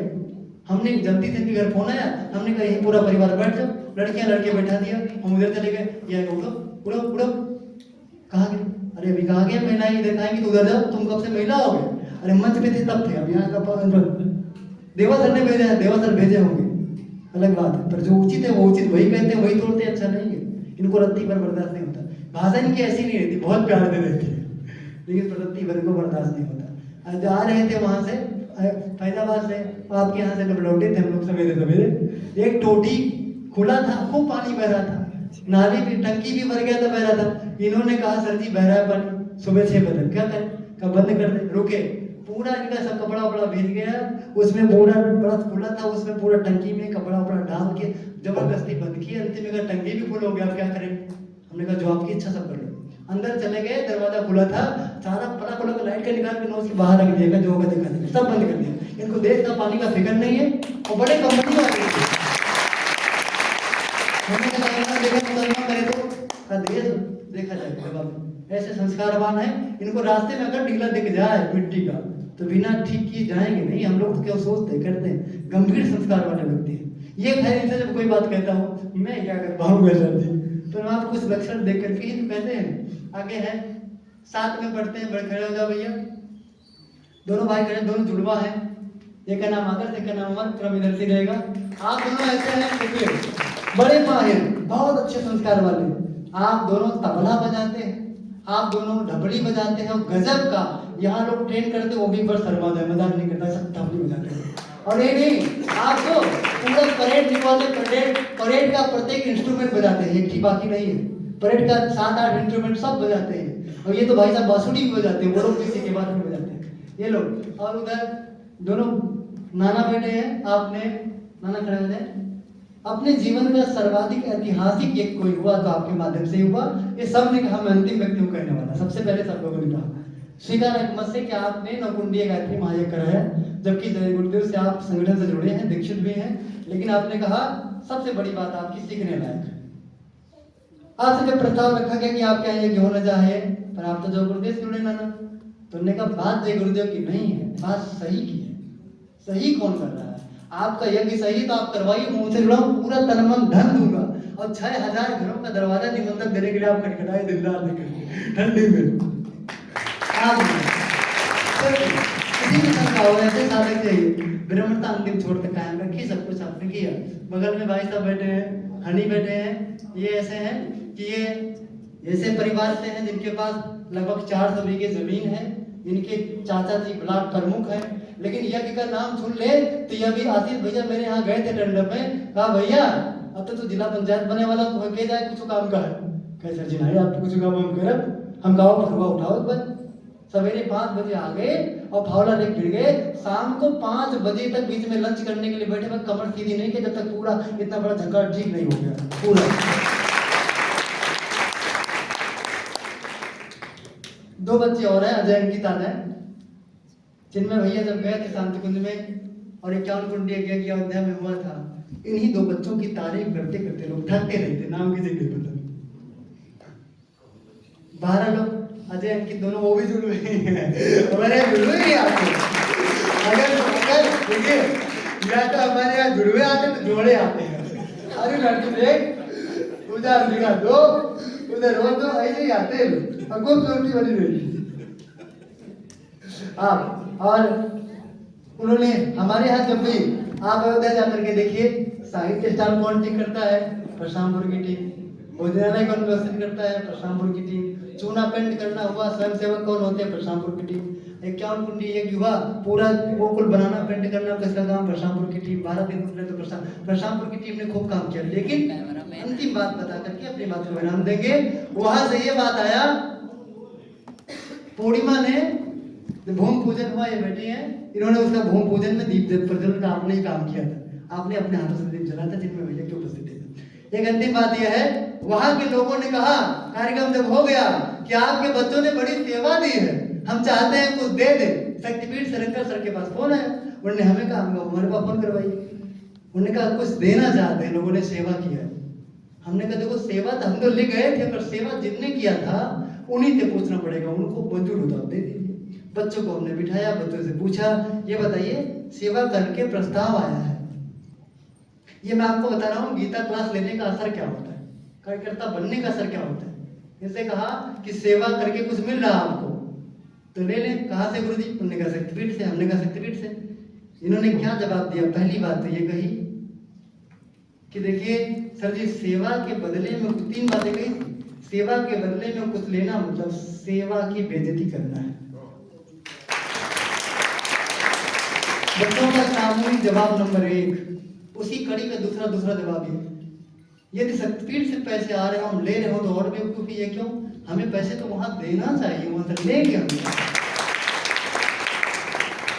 जवाब का तीसरा खंड इससे भी ऊंचा, क्या सर जी वहां 24 करोड़ का बिल्डिंग बन रहा है, यदि किसी के अंदर ये भावनाएं हैं कि हमारी सेवा देख करके उसके अंदर अपरिग्रह का भाव आता हो, जेब खाली करना चाहता हो, सेवा के लिए कुछ देना चाहता हो, तो उसी 24 करोड़ की बिल्डिंग जो बन रही है उसी में अंशदान कर दे, परशामपुर के नाम रसीद दे दे।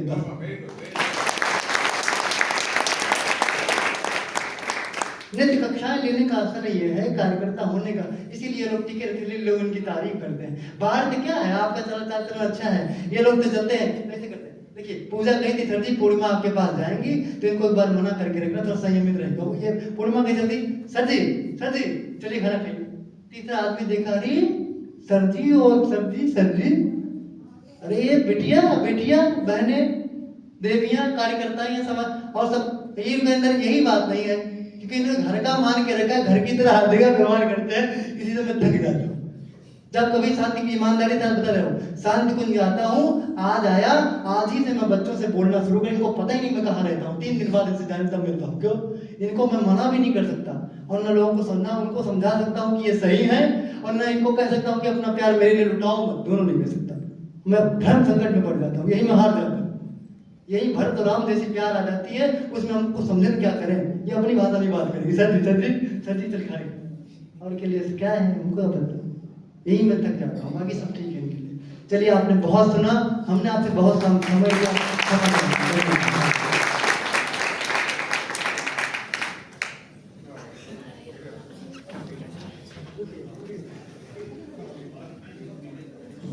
भाई 2 मिनट समय और लेंगे सर, 2 मिनट, बस 2 मिनट थक तो गए, मुझे पता है, मैं भी थका ही हूँ। गुरु जी से चाहेंगे, देखिए आप चाहेंगे 2 मिनट आप सार संक्षेप में जो आज कुछ हुआ, गुरु जी 2 लाइन जरूर आप बोलेंगे, अच्छा बस 2-3 पंक्ति ही पर्याप्त है, लेकिन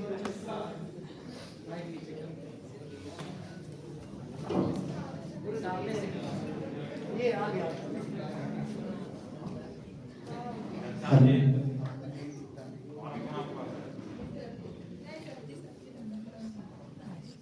सर्वप्रथम मेरे साथ एक बार गायत्री महामंत्र। ओम भूर्भुवः स्वः तत्सवितुर्वरेण्यं भर्गो देवस्य धीमहि धियो यो नः प्रचोदयात्। आप सभी महानुभावों ने इतनी देर तक बहुत धैर्यपूर्वक सुना, समझा और समझ करके उसे जीवन में उतारना है। हम भी यद्यपि जो है ये अजय विश्वकर्मा जी जो देवासर के नाम से जाने जाते हैं, ये है हमारे मित्र श्री गंगाराम जी के दूसरे बेटे हैं, वो भी हमसे छोटे हैं। और इन्होंने मैंने तो 86 में दीक्षा ली थी गुरुदेव से इसी कैंपस में होली के दिन, लेकिन उसके लंबे समय बाद इनको जो साहित्य मिला, जो साधन मिला, जो सामग्री मिला और जो इनके पास जनशक्ति थी, इन्होंने उसका सही दिशा में निवेश किया और निवेश का परिणाम आप सभी के सामने है। इन्हीं के बदौलत मैं अति उत्साहित हूं, इसलिए कहने मुझे संकोच नहीं। आकाश भैया कह भी चुके हैं कि बस्ती पूरे देश का केंद्र बनेगा और एक रोल मॉडल होगा। मुझे कहने में कोई संकोच नहीं, पर मैं अपने बदौलत नहीं, इनकी बदौलत ही बोल रहा हूं कि जो है परशुरामपुर क्षेत्र में, क्या बस्ती कहेंगे, बस्ती क्षेत्र में एक बड़ा कार्यक्रम होना है। जैसा मैं देखा करता रहा हूं, चाहे वह अश्वमेध लखनऊ का रहा हो, चाहे अश्वमेध हरिद्वार का रहा हो, 2 जगहों को मैं शामिल हुआ हूं। तो इस तरीके से दूर दूर तक मैंने इनसे कई बार कहा भी है कि ज्ञान मंच कहाँ होगा, नाट्य मंच कहाँ होगा, लोक कला मंच कहाँ होगा, यज्ञशाला कहाँ होगी, प्रवचन पांडाल कहाँ होगा। इसकी एक बड़ी रूपरेखा बनेगी और उसमें आज ही मैं देवासर की तरफ से आप सभी को तन मन धन से आमंत्रित करता हूं। इन्हीं शब्दों के साथ, इसी आह्वान के साथ, आपके आमंत्रण के साथ अपनी बात को समाप्त करता हूं। आशा ही नहीं, मेरा विश्वास है कि गुरुदेव इस संकल्प को अवश्य पूर्ण करेंगे। धन्यवाद। वरिष्ठों का जो परिचय हुआ है, मोबाइल नंबर आदान प्रदान कर लेंगे किसी माध्यम से, ताकि दूसरे के पास हो जाए।